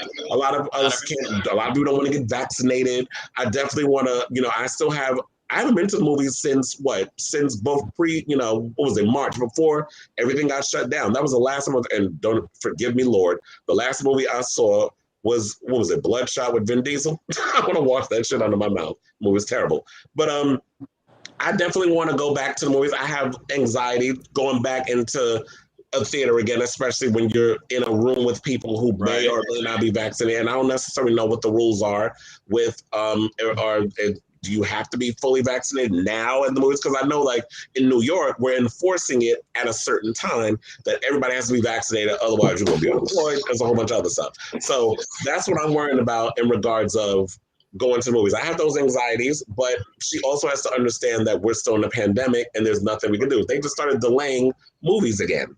So I like the idea of having both options. Yeah, like, what's the problem? If you want to watch it at home, watch it at home. If you want to go to the theater and get that experience, like you said, so if you want to go see Doom and all that in IMAX, feel free, go do it. Yeah. But if it's a movie that is just like, oh, well, I don't really need to pay $30 to go see it, plus the amount of money that I'm going to go see, eat my food and everything like that in my bed. Right. I can do that at home, $70 cheaper, and be comfortable and enjoy the movie regardless. Yeah, nobody wants to watch Fast and Furious 85 in the theater. You know what I mean? Like, I don't know. Everyone in the Heights get very hyped for that film. Don't do that.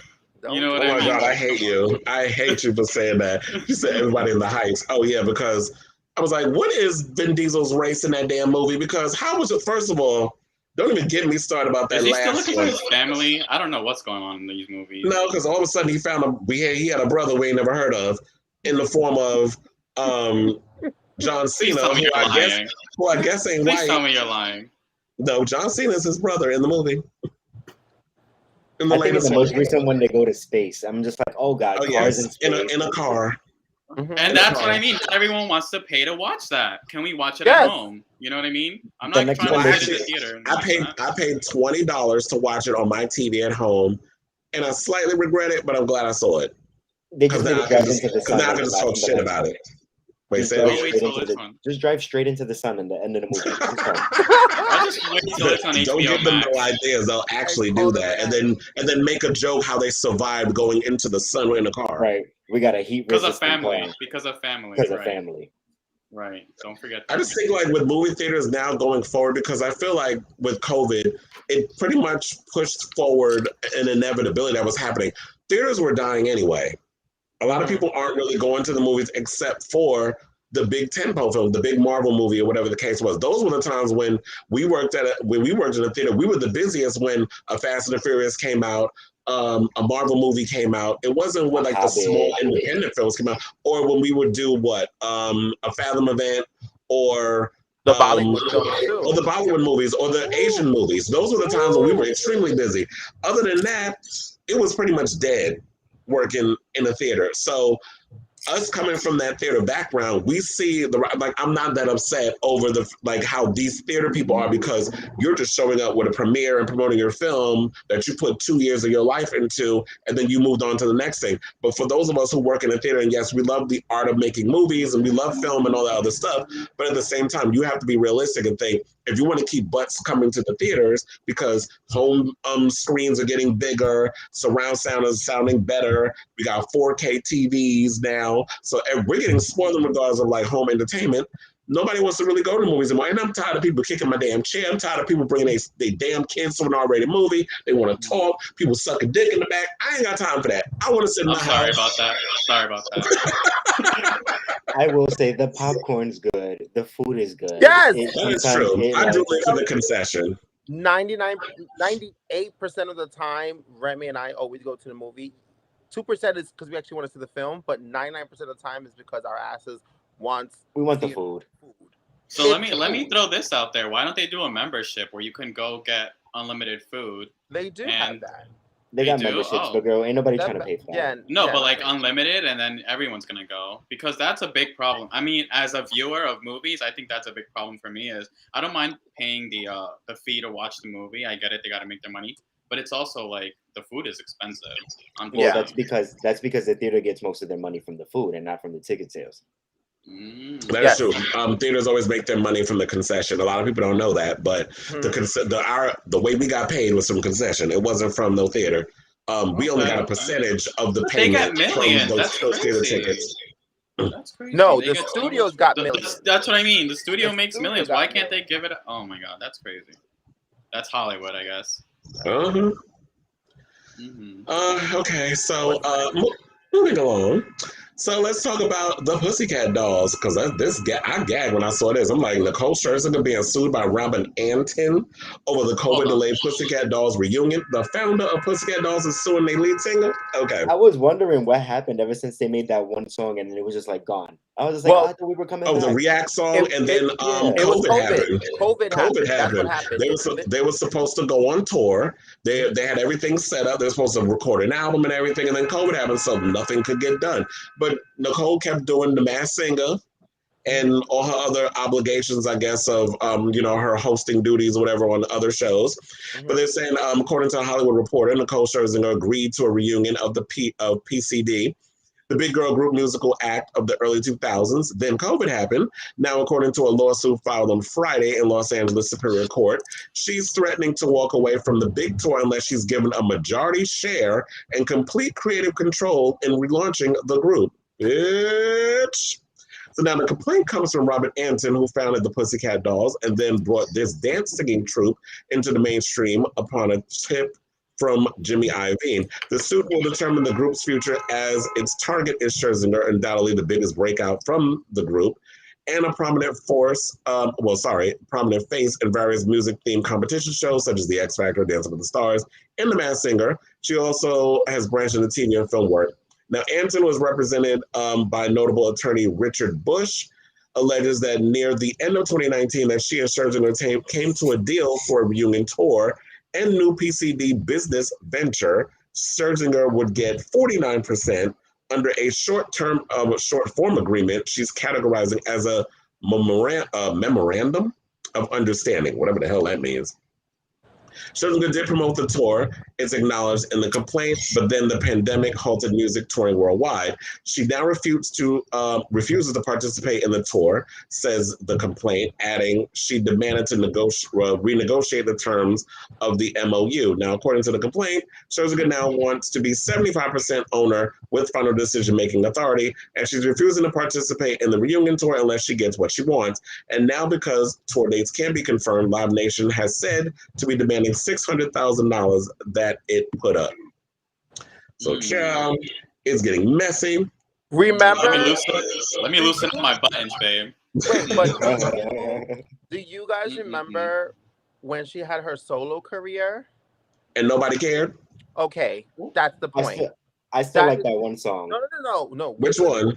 But it Your didn't Love? do anything for her. It didn't do anything for her. And what I'm trying to get at is, you're not the Spice Girls. You know what I mean? The Spice Girls formed this group. They fired their manager and they went off and did their own thing. Mm-hmm. Founded by this lady. This lady is a head honcho. Who are you to tell her, no, I want the rights to everything? All you are is a lead vocalist. And to be honest and to be fair, that's all you're good at is lead vocals in the Pussycat Dolls. Because you singing on your own does not do. I mean, we all know it. This is why you're doing all these other shows. This is why you're doing the Masked Singers and all. And look how long it took you to be on TV. And that's my problem of always having Nicole Scherzinger is that she's such a bitch. Like she's known. She's known. You know what I mean? Are the other girls known? She makes Are the other girls known? You know what I mean? So that's where she feels like she has that entitlement, where she's like, if you don't have me, you can't do it. You know what I mean? So she is. I do agree with that, and I was gonna piggyback off of what you said, Lindsay, where you were talking about she's not the Spice Girls. You're right. The Spice Girls were put together as a group, so it's like 5 of them. They all had their indistinct personalities that we all gravitated. One was a baby. You know, there was somebody that was always Team Baby, Team Posh, Team Sporty, Team Scared. You know, they had their groups. When you look at the Pussycat Dolls, it was basically Nicole on all vocals and a bunch of damn background singers. Yes. That's basically you know what I mean? That's basically what I got. And to me, when the other girls were starting to get up in their shit, I always thought that from the beginning, because I remember before the Pussycat Dolls became a thing, it was always kind of like that, where they were performing around LA. You had Christina Aguilera or Pink or whoever would guest sing while the other girls were dancing behind them. So I always thought that was the concept of the Pussycat Dolls, that they were just up there putting on the motions. Yes. And giving background and giving sexy and sass, and Nicole was the lead girl, and that was that. This is not Destiny's Child where they all took turns or whatever. Right. But that's what I got from that. That's what I got from the Pussycat Dolls. Exactly. This is what I'm trying to get at is she was the lead singer. Yes, she is the vocal of the group, 100%. But she only does well when she's in the Pussycat Dolls. So what I'm trying to get at is, the other girls just sing back up and they dance, but clearly they're bringing so much more to the plate too, because the bitch can't do nothing on her own. Like, you're right. She doesn't. Like, for example, because Gwen Stefani was the lead singer of No Doubt. She is the only female, the only singer, the only lead vocals you hear. When you hear No Doubt, you hear Gwen Stefani. She went solo and did successfully well. Beyonce, she shared with the team, even though she was the lead singer, she went solo, she did extremely well. The Spice Girls broke up and they all had some sort of relevancy in the charts of not maybe every album, but a song or two. They've had hits. Nicole Scherzinger, there's something about it. It just does not work for her. So she needs to humble herself and enjoy the millions of dollars she's going to get touring with these girls. But you bring it on because I'm the diva, I'm the queen bee, I am doing the most, which most likely you are doing the most. But guess what? The other girls too, because when you are by yourself, you don't do good, bitch. You don't. No, you're right. She's giving me Camila Cabello. Like, she's Camila Cabello 10 years ago. Where it's like you can't nobody can shout. And I already heard that the Cinderella movie is god awful. Did y'all hear her do Rhythm Nation? Bitch, first of all, Jenna needs to sue over that horrible ass song that they did. Anything James Corden is a part of, it's gonna be terrible. But yeah, so I agree. I don't know. Anybody else have thoughts on this? But yes, I agree with you, Lindsay. But it's like, outside of the Pussycat Dolls, nobody cares about Nicole. I think it's more of a sex sell things. Like, everybody wants to see the group together because they look good together, and they are like sensual together or whatever. They perform well, they dance. If it's just her, it's like, all right, it's just another pop diva or whatever. They want to see a group that's like performing together in sync. Who doesn't like to see a choreography? You know what I mean? Who doesn't like to see outfits? You know what I mean? When you go to see tour, you don't want to see one person just dancing. You want to see half-naked women getting soaking wet on stage, gyrating. Right. Everybody wants sex sells, like I was saying, and it's in the name, Pussycat Dolls. Like, you know what I mean? But that's what I'm trying to get at is her still being the lead singer. The other girls clearly they're also bringing this illusion. It's those girls bringing that. It's 50-50. She's 50% the singer, and these other girls are doing the choreography, the dance, and the backups that makes it so magnificent. And that's what I'm trying to get at. Is that she does not win by herself. And I think it's very shady and stingy and very selfish of her to be like, well, I'm in this group, and because I'm doing all this, I should get paid more. No, honey. Because when you unless, let me put it this way. If she went on and her solo career did well, let's say like a Beyonce, and Beyonce does, let's say next year they do a Destiny's Child reunion. Let's just put it out there. Yes. If she wants to demand more money, okay, the billboard is there. Or she's just like Beyonce. She's Beyonce. It's like an Well, first of all, actress. Beyonce has put in It's 20 like an years of work, so Beyonce Yeah. gonna get what That's Beyonce what I'm trying to wants, get at. especially.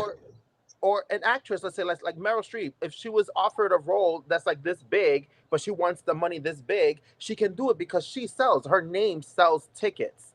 Nicole Scherzinger alone does not sell anything. So who are you to Ooh. say I want? She might have a ownership or something? perfume or something.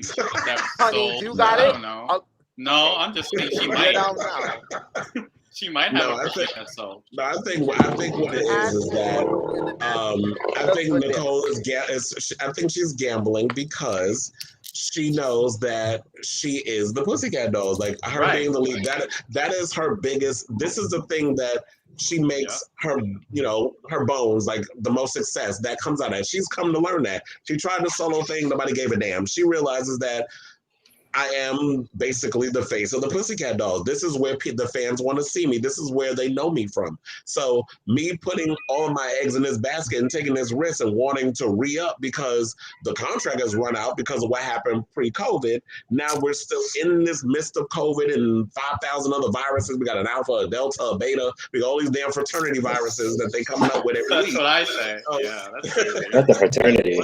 And it's also Sigma, selfish Alpha, because I feel Delta for me. it's terrible for the other girls because now they're in the midst of a lawsuit. They can't release nothing. Now these other girls are not working. That's not fair because Nicole does work. She does have her other show, and it's just like, come on, like, it's silly. It's just silly. It's sad. I agree. And okay, so basically what we're gonna do right now is when we come back, we're gonna take a break. When we come back, we're gonna finish up with our last couple of things. We're going to talk about this Real Housewives Ultimate Girls Trip photo. We're going to talk about Lance Bass wants to host an all-gay version of, oh my God, what's the name of the show? The Bachelor. Yep. And yeah, so we're going to talk about that. And then also we're going to wrap it up with some OnlyFans tea. So yeah, let's take this break. And when we come back, we're going to wrap up the show with those last three topics.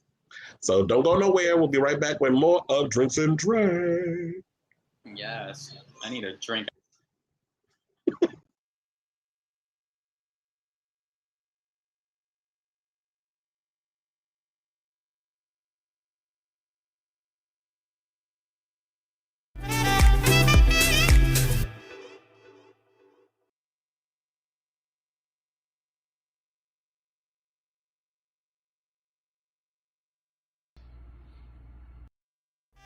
Still ahead.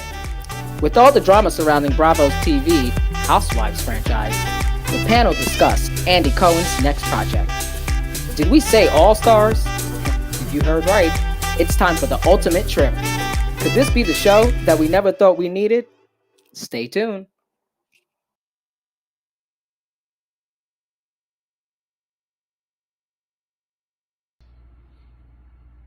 Which is Satanism. I mean, my opinion, coming from a very educated standpoint, from a very mature standpoint, let's put the drama aside, let's put all that aside. Y'all have to stop being so hateful towards one another, especially when y'all condone other sins. Y'all condone first of all, y'all need to be addressing other shit. Right now, the trial for George Floyd, the officer who caused his death, that trial is going on right now. Maybe y'all should be talking about that. Maybe y'all should be talking about the racism that we still have yet to address in our country. Y'all want to sit here and put all this attention and negativity and negative attention towards Lil Nas X for something that is done in the name of art, really, at the end of the day. Okay? Most of y'all can't even think of a real reason as to why you would allow your kids to watch rappers that are talking about gun, gang banging, raping women. Let's talk about it. Let's talk about it because y'all want to sit here and make it seem as if it's such an issue. Why? Because he's gay. Because y'all are homophobic and because y'all still haven't fully accepted gay people. That's y'all problem. That's y'all fucking issue. And I'm talking to a handful of people that I've seen on the blogs. I wanted to call y'all bitches names out left to right, but it was like, I know all hell will break loose. A lot of y'all have no place saying the shit y'all saying on these blogs. If you don't like it, just don't say nothing. Period. Just don't say nothing. Because y'all homophobia is jumping out, and to be honest with you, it's real annoying. And y'all be dead, and I'll be dead ass wrong, or somebody else be dead ass wrong, just call y'all out on everything wrong that y'all do. But we're not gonna take it there. All I'm trying to say is, in the words of Chris Crocker, leave Lil Nas X alone.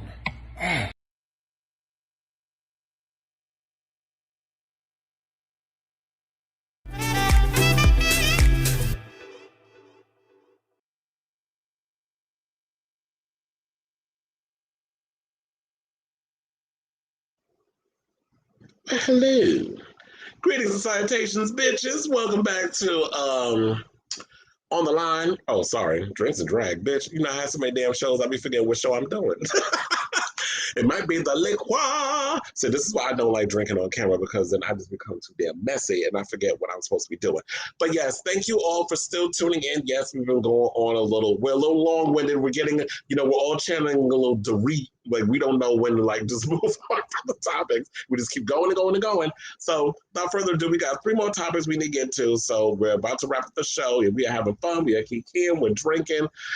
We're having a good time. It's Friday, bitch. So for those of you who are probably getting ready to go out, thank you for tuning in and all that good stuff. So let's bring in everybody as we talk about this next topic. Now, back in February, shout out to the Jasmine brand for this team for reporting that Bravo was gearing up for a new show featuring some favorites from the Housewives franchise. So yesterday, the cast photo was revealed for the Real Housewives Ultimate Girls Trip, which is airing on Peacock. Child, does that mean I got to subscribe to another damn network? Now, the cast, which features 7 women from the franchise, including Real Housewives of Atlanta stars Cynthia Bailey and Kenya Moore, Real Housewives of Beverly Hills, Kyle Richards, Real Housewives of New Jersey sisters-in-law, Teresa Giudice and Melissa Borga, and the Real Housewives of New York City icons Luann de Lesseps and Ramona Singer. So, this should be cute. I know they shot for a week in, where was it? Was it Turks and Caicos, I think? Yeah. Is anybody excited for this show? Because I have to say, I am. I definitely want to see this mess. I want to see it. I have my reservations. Why? I think the idea is cute, but I don't think the execution is going to play out the way that, in my mind, I want it to go.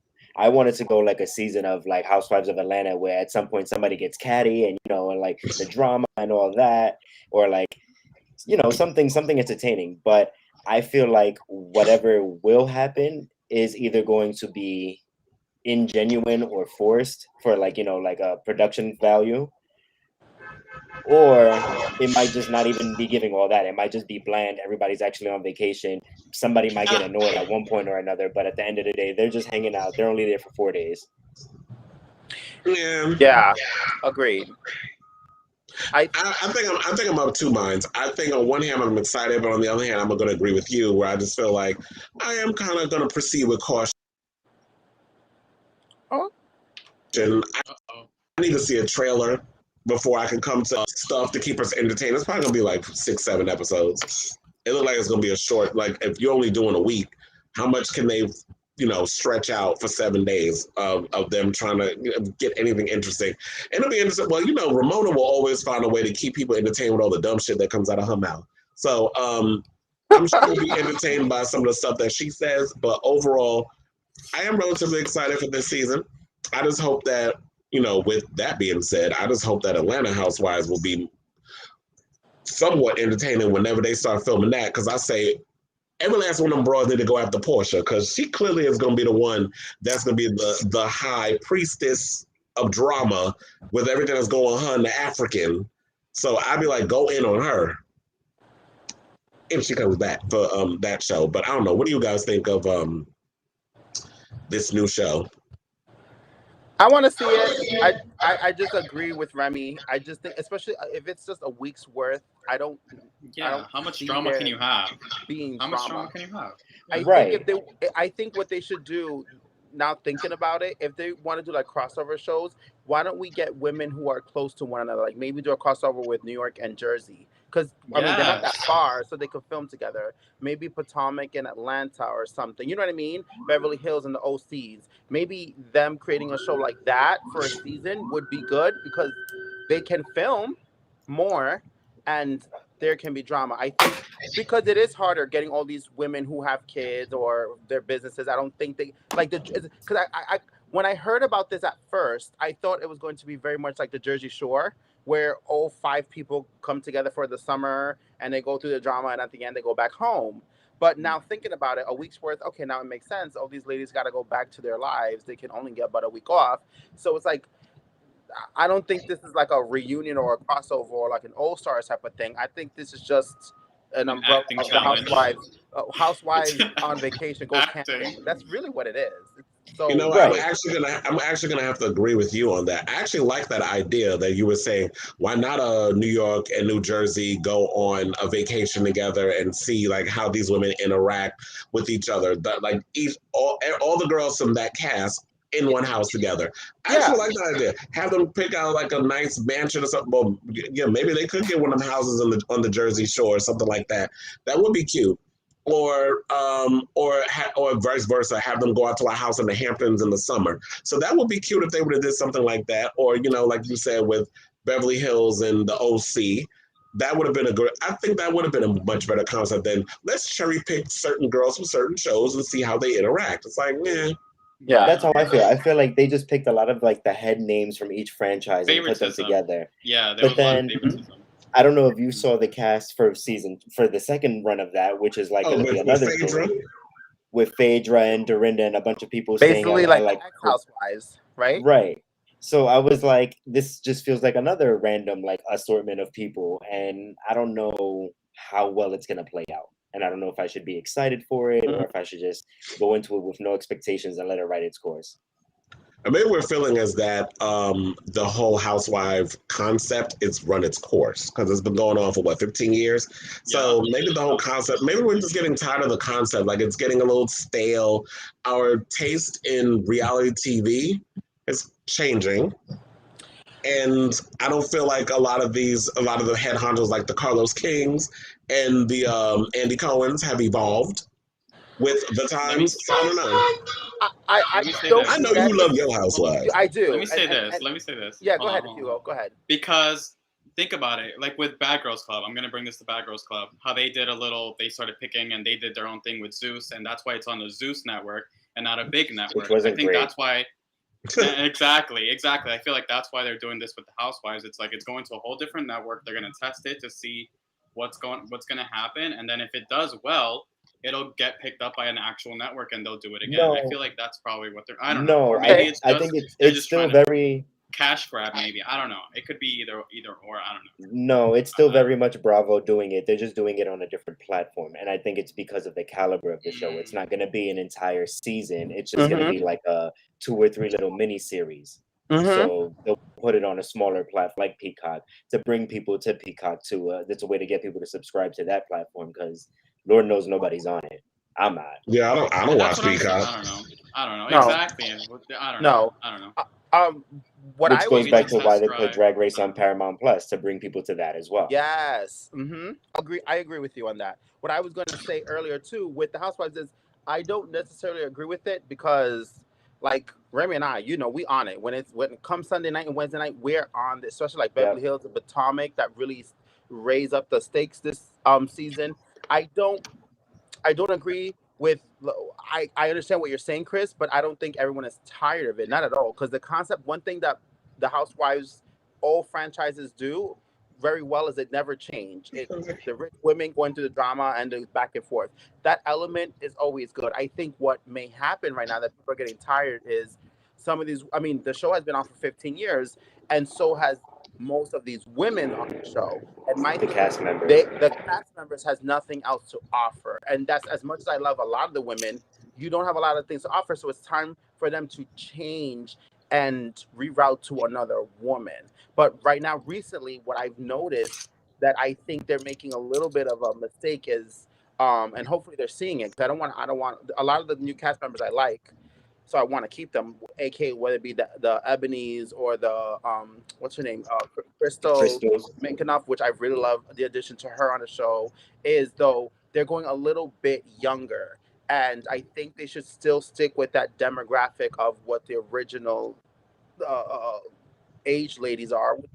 the 40s and the 50s. There's something about that age of those women that kind of makes it still spicy and entertaining for us, because once you get a little bit more younger, they're more relating to us. And anytime, let's say, for example, like the Ramonas start arguing, they're not interested. You can tell like the youth is not interested in what that argument's about, and then it just makes the show boring for us, because that's what we want to see. We want to see that drama. We want to see Lisa argue with Garcelle. We want to see Sonia get mad and pissed off at Ramona. But the younger people start breaking the fourth wall and look at the camera like, this is so silly. Then it makes the show silly. But yeah, that's what I'm trying to get. I think they just need to recycle some of the women and not go too young. Don't go too young, because these girls don't have time for that kind of drama that we're looking for. Well, I don't think the Housewives is even meant for the 20-year-old demographic. Like, you're not going to see a Kylie Jenner type on that type of show. I don't feel like that show was ever intended to be tailor-made for that demographic. I always thought it would always teetered 35 and up. So, I mean, that's no shade. I'm just saying. No, but I still feel like 35 is still too young. Is it? Yeah. Because Ebony's like 38, 39. Yeah. I think it's still too young. Think about it. Like, they don't, like I said, they don't have time for like that kind of petty drama that we live for. You know what I mean? And it's like a buzzkill. Like, Remy, help me out here. I think you know what I'm trying to say. Where it's like it makes sense. Gets killed for me, because I'm here sitting down and, like, for example, like the Erica going back and forth with the son, and I'm like, oh my god, this is so good. I think if you was to put like someone young sitting there, younger in the 30s, like, they're probably like, who the fuck cares? You know, like, it's not that serious. Erica, grow the fuck up. And, you know, and what I'm trying to look at, like, no, bitch, don't fucking tell her that. Let her live her truth, because this is going to make this episode extra spicy. And this is why we're talking about it. And that's what I'm trying to get. I think, yes, a little, even in the 30s is still too young, because you've seen it in New York when Ebony at times has done it, and Leah has done it a lot, where they look at these other ladies and like, these old ladies, what are they doing? Like, it's not that serious. And we're like, bitch, that shit is funny. Shut the fuck up. Let us continue watching. But that's just that on that whole Okay, well, like we said, we're all collectively going to watch. I don't know. Hopefully it'll be for free, because if I got to pay another subscription for something, then I'll just have to be like, somebody just bootleg me the copy of the episodes, and I'll just have to watch it that way, because I'm not paying for another damn streaming service to be a part of, to watch another show on another damn network. I'm not doing it. Y'all tried it. Or you could do what I do, is just ask Remy for the login. Yeah, I'm not getting it. But if you would like a link, I can probably find one and send it to you. Thank you. Well, I'll definitely be hitting you up for that, because I'm like, I know like Peacock, they do have free stuff on there, but I don't know. I think they make you pay for their exclusive stuff. I think. I'm not sure. They do. So I checked it out. I ain't got time. Sounds like OnlyFans. Speaking of which, I know that would have been a good segue. However, that would have been. But actually, while we're at it, since you already segued into it, let's go into OnlyFans. We'll save the Lance Bass story as the last topic, because I know this OnlyFans thing it's going to be a lot to break down. So, you know, what was it? Earlier in August, they OnlyFans pulled some shit and said, "Oh, we're not going to no longer allow sexual content, blah blah blah, so on and so forth," which angered a lot of people who work in the sex industry, because if it wasn't for the people in the sex industry, people wouldn't even know who the fuck OnlyFans is. So last week, OnlyFans made waves when it announced it would be banning adult content. I came and talk. Not a cult.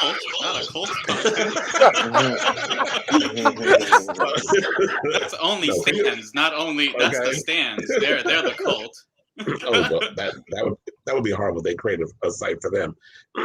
But now they've changed their course as of last week and said, "Thank you to everyone for making your voices heard." The platform tweeted, "We have secured assurances necessary to support our diverse creator community and have suspended the planned October 1st policy change. OnlyFans stands for inclusion, and we will continue to provide a home for all creators."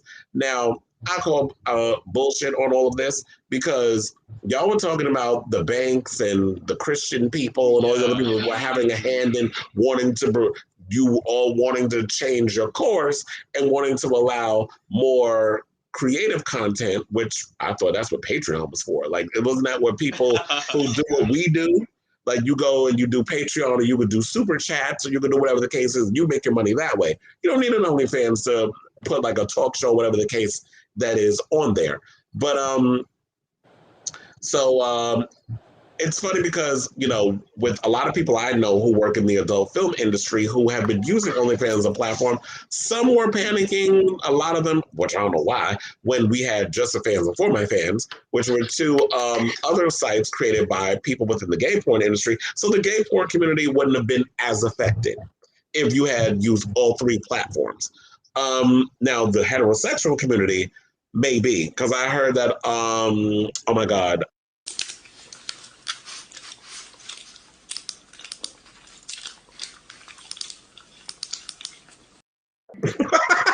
you know what? I can't. I can't. I won't. I mean, that was me, but I cannot. Yo, That was like perfectly timed. I was like, wait, what? I mean, filling out Target applications ain't bad either. I mean, listen.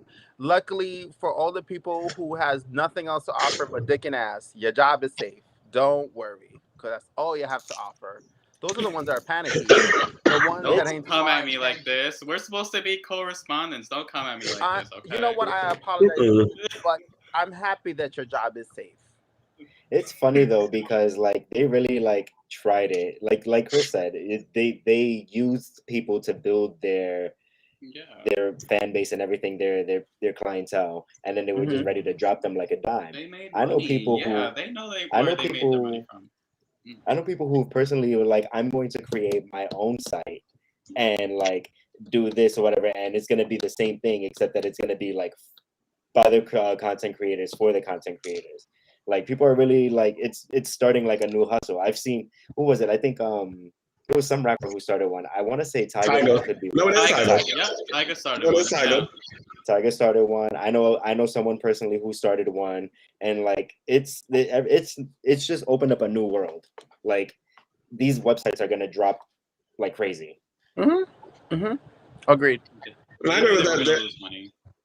Yeah, and I feel like that's the reason why they decided to renege, because I feel like what stopped you before? You were talking about there's plenty of banks that you can align first of all, anybody who signs up for OnlyFans, you have to put in your card information, or you got to set up a profile to follow other or subscribe to other people's OnlyFans. You don't necessarily have to put stuff on, but you have to create a whole thing on their site to follow people. I do subscribe to some OnlyFans. And there's some really good content on there. Just subscribe. Shut up. I have one too. But plug it in. But nevertheless, look, everybody cannot do a 9-to-5. There's a lot of work and a lot of hard work, because I know this from friends of mine who actually put up a lot of content. There's a lot of work that goes into creating an OnlyFans, from having to take the time to shoot the videos. Of course, if you're a bottom, you gotta clean yourself out. You gotta, have all your cameras set up, or sometimes they do the handheld. There's people that they hire to actually shoot for them. You gotta edit. You gotta, have your lighting looking perfect. Then you have to upload it. You have to promote it. Then you have to go and go to collaborations. You have to find people. Exactly. You know what I mean? It's a lot. Exactly. It's a lot to do your videos. And then, of course, it's like you're getting invited to nightclubs and you're making appearances and you're doing sex parties, whatever your hustle is. This is a full-time job, and a lot of people are making way more money. Some, I won't say all, but there's a lot of people who have found a way to make a really good living from doing this. I have a friend who, Ray Diesel, who had to go in on some people because they were dogging, or people were making comments about, now y'all gotta go out and get a real job and this, that, and the other. It's like, but sex is compared to what? Doing a regular 9-to-5 where you gotta deal with people and attitudes all day. So I'd rather go work for myself and make that money and do what I need to do. And he said that these same people were people within the nightlife community and all this other stuff. And he was donating 20 grand out of the money he was making off of OnlyFans, the same place that you were shading, to help you bitches out here who were unemployed because nightclubs were closed and you couldn't get a gig. So a lot of you were going on social media to do your drag performances or whatever the case, or your DJ gig. A lot of DJs had to go on. Exactly. So that's my point. It's like people within our own community, I guess that's the point I'm getting to. People within our community are slut shaming people who are doing sex work when number one, I know y'all get off on porn. Everybody gets off on porn. Yeah, exactly. And number two, you were doing the same thing that they were doing, only you weren't taking your clothes off. You were literally using a social media platform to DJ your music. And Facebook, of course, was going against it and kicking people off, and Instagram was doing the same thing. So you had to go to Twitch. There was always ways that people were going on trying to make their money and do that sort of thing. So I just feel like it was a bit hypocritical on our part, and it's hypocritical on OnlyFans' part. And I feel like, you know what? While OnlyFans has reversed it, I don't entirely 100% trust them with this, because who says 3 months from now they won't go and pull this shit again? Go back. Yep. Mm-hmm. And that's why there's other sites like Remy said, you know what I mean? And that's why there's Just for Fans and every other website that's out there. You know what I mean? Wait, what I'm curious about is what's this? Are you able to talk about this website that your friend is working on? Like, is it done or? Oh, I would rather not.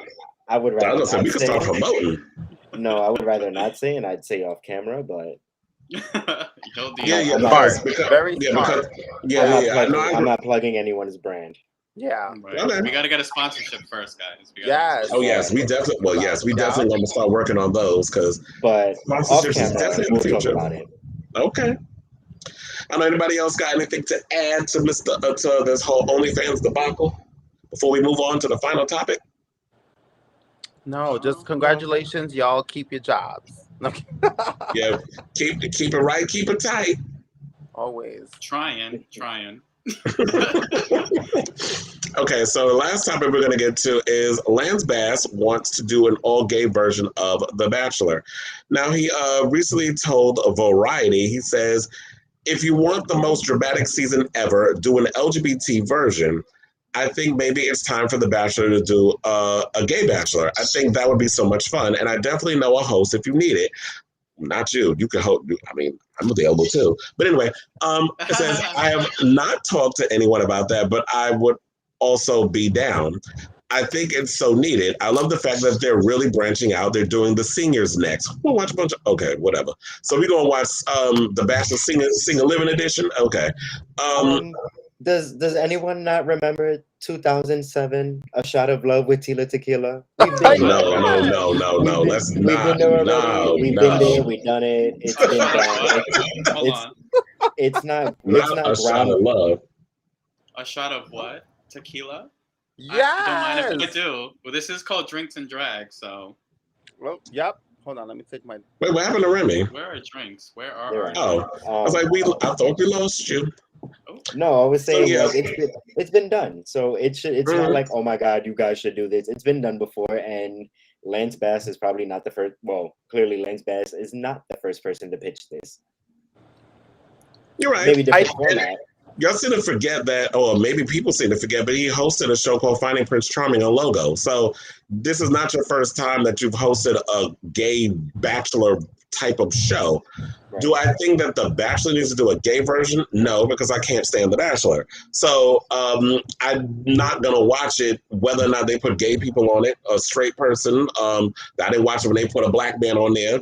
Don't even get me started about him. No, and who he chose. But the show is extremely successful. It's an extremely successful show, which also has to say that, you know, there's a lot of us in the gay community who live for that show. So I think it would cater more to. I don't watch any of The Bachelor.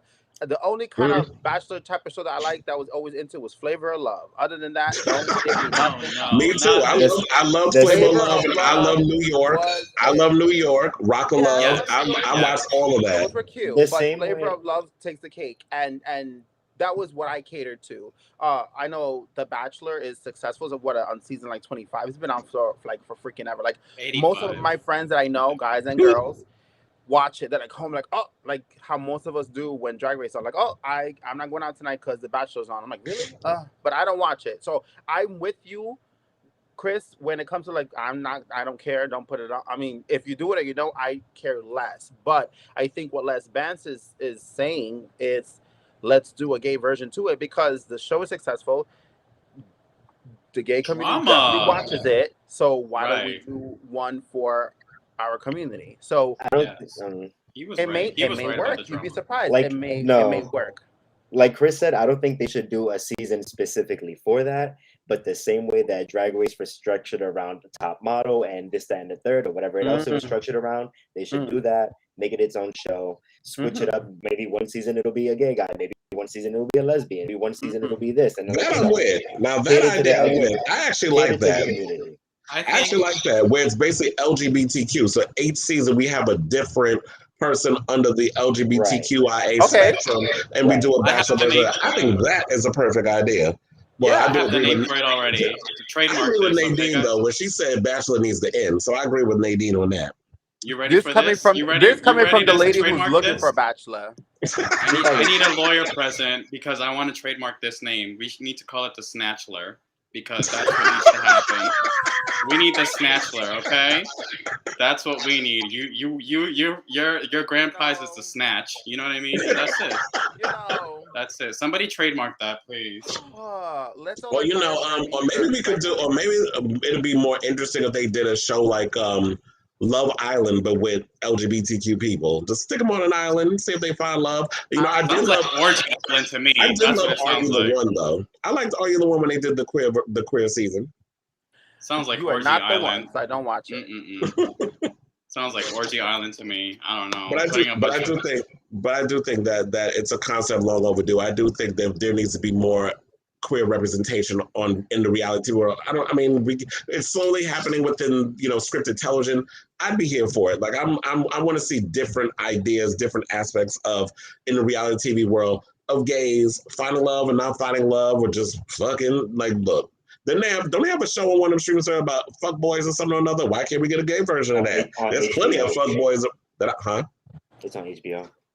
Exactly. So they should do like a fuck boy type of show with gays. I don't want to see that with straight people. Look, I love you heteros, but y'all are not interesting in regards of the relationship stuff when it comes to reality TV. Y'all are not. So we could turn up, we could be messy.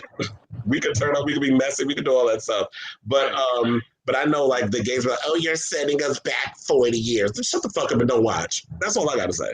Yeah. And then like he's right, it'll be drama, it'll be entertaining, you know what I mean? People will watch it, especially within our own community, because they'll be like, oh my god, he's hot, because they're gonna hire white fit men to fit that, like, oh my god, who doesn't want to watch that? And it's like, no. But that's another thing too. If they get to that point, I feel like it'll just be like white masculine men, masculine presenting, like, and that's it'll what be they that think. one That's mold. what they think is gonna sell. Right. And that's where I'm getting at. And that's what he thinks is gonna sell too.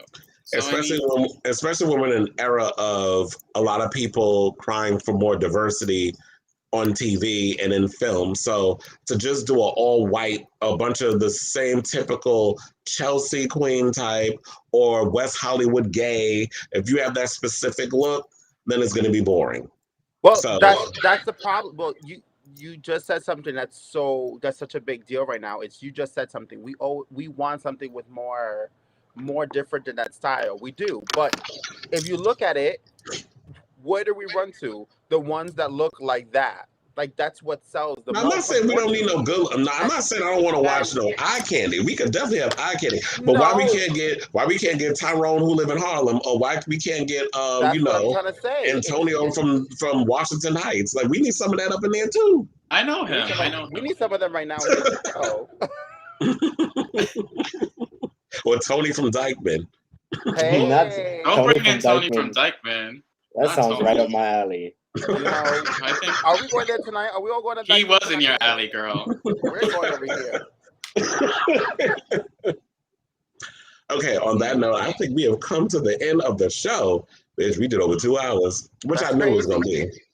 But look, the show was 2 hours yesterday. That's not bad. Yeah. You can't do a 1 hour show with a 4 panel. I mean, this ain't The View. Like, we got a whole lot to say. Better. This is better. This is going to be better. It's much better. It's better. Exactly. So I always want to say thank you guys for tuning in. To this amazing episode of Drinks and Drive. We're going to definitely be bringing you more. We have to find out. We're going to be doing this we have to find out the exact day we're going to be doing it like every week. Yeah. So everyone who's watching, or a lot of people who've watched, are coming from the Beat Face show. I'm literally ending season 3 of Beat Face with Lindsay, and once that's done, it's full on head this show. This show is the main priority coming up. This is the pilot, and I'm so happy that we got to meet the cast. This is so awesome, and we got EJ in the back who's doing all the magical stuff for us, and I can't wait for it to correlate and be more bigger than what it looks like. For the pilot, I think we did exceptionally well, in my opinion. This is so much fun. But yeah, I'm gonna go ahead and say we have a few weeks to now we know what the setup is, now we know what this is like, and then right after Beat Face, so come November, we're gonna get this started. Y'all got a taste. Just a sneak You got a peek. taste. And it's They got so the tip. good. They got the tip, guys. This is our Wendy Williams 6-week sneak peek in 2 hours. Ooh. This was good. This was so good. But I want to also thank you, Chris, for giving us the opportunity to play this on your channel. Thank you. Nothing but greatness coming out of this. I want to thank Of you, course. too. You guys, in my opinion, did freaking amazing. I love this. This is what I was waiting for. I just want to say thank you. I just want to thank you all for being a part of the show and agreeing to be a part of the show and making this vision that we've had a reality. 2 years in the making. Like I said, it's like a lot of people think this is some overnight thing. No, this is an idea that Lindsay and I have conjured up 2 years ago over drinks at Fat Buddha. And we talked about it, like we've just kept talking about it and manifesting it, and we put it out there, and then just to see that we have our final panel. I'm enjoying it. Somebody say drinks. I heard drinks. Let's say one hurrah for the goodbye. This is Drinks and Drag. Thank you all for watching. Mm-hmm.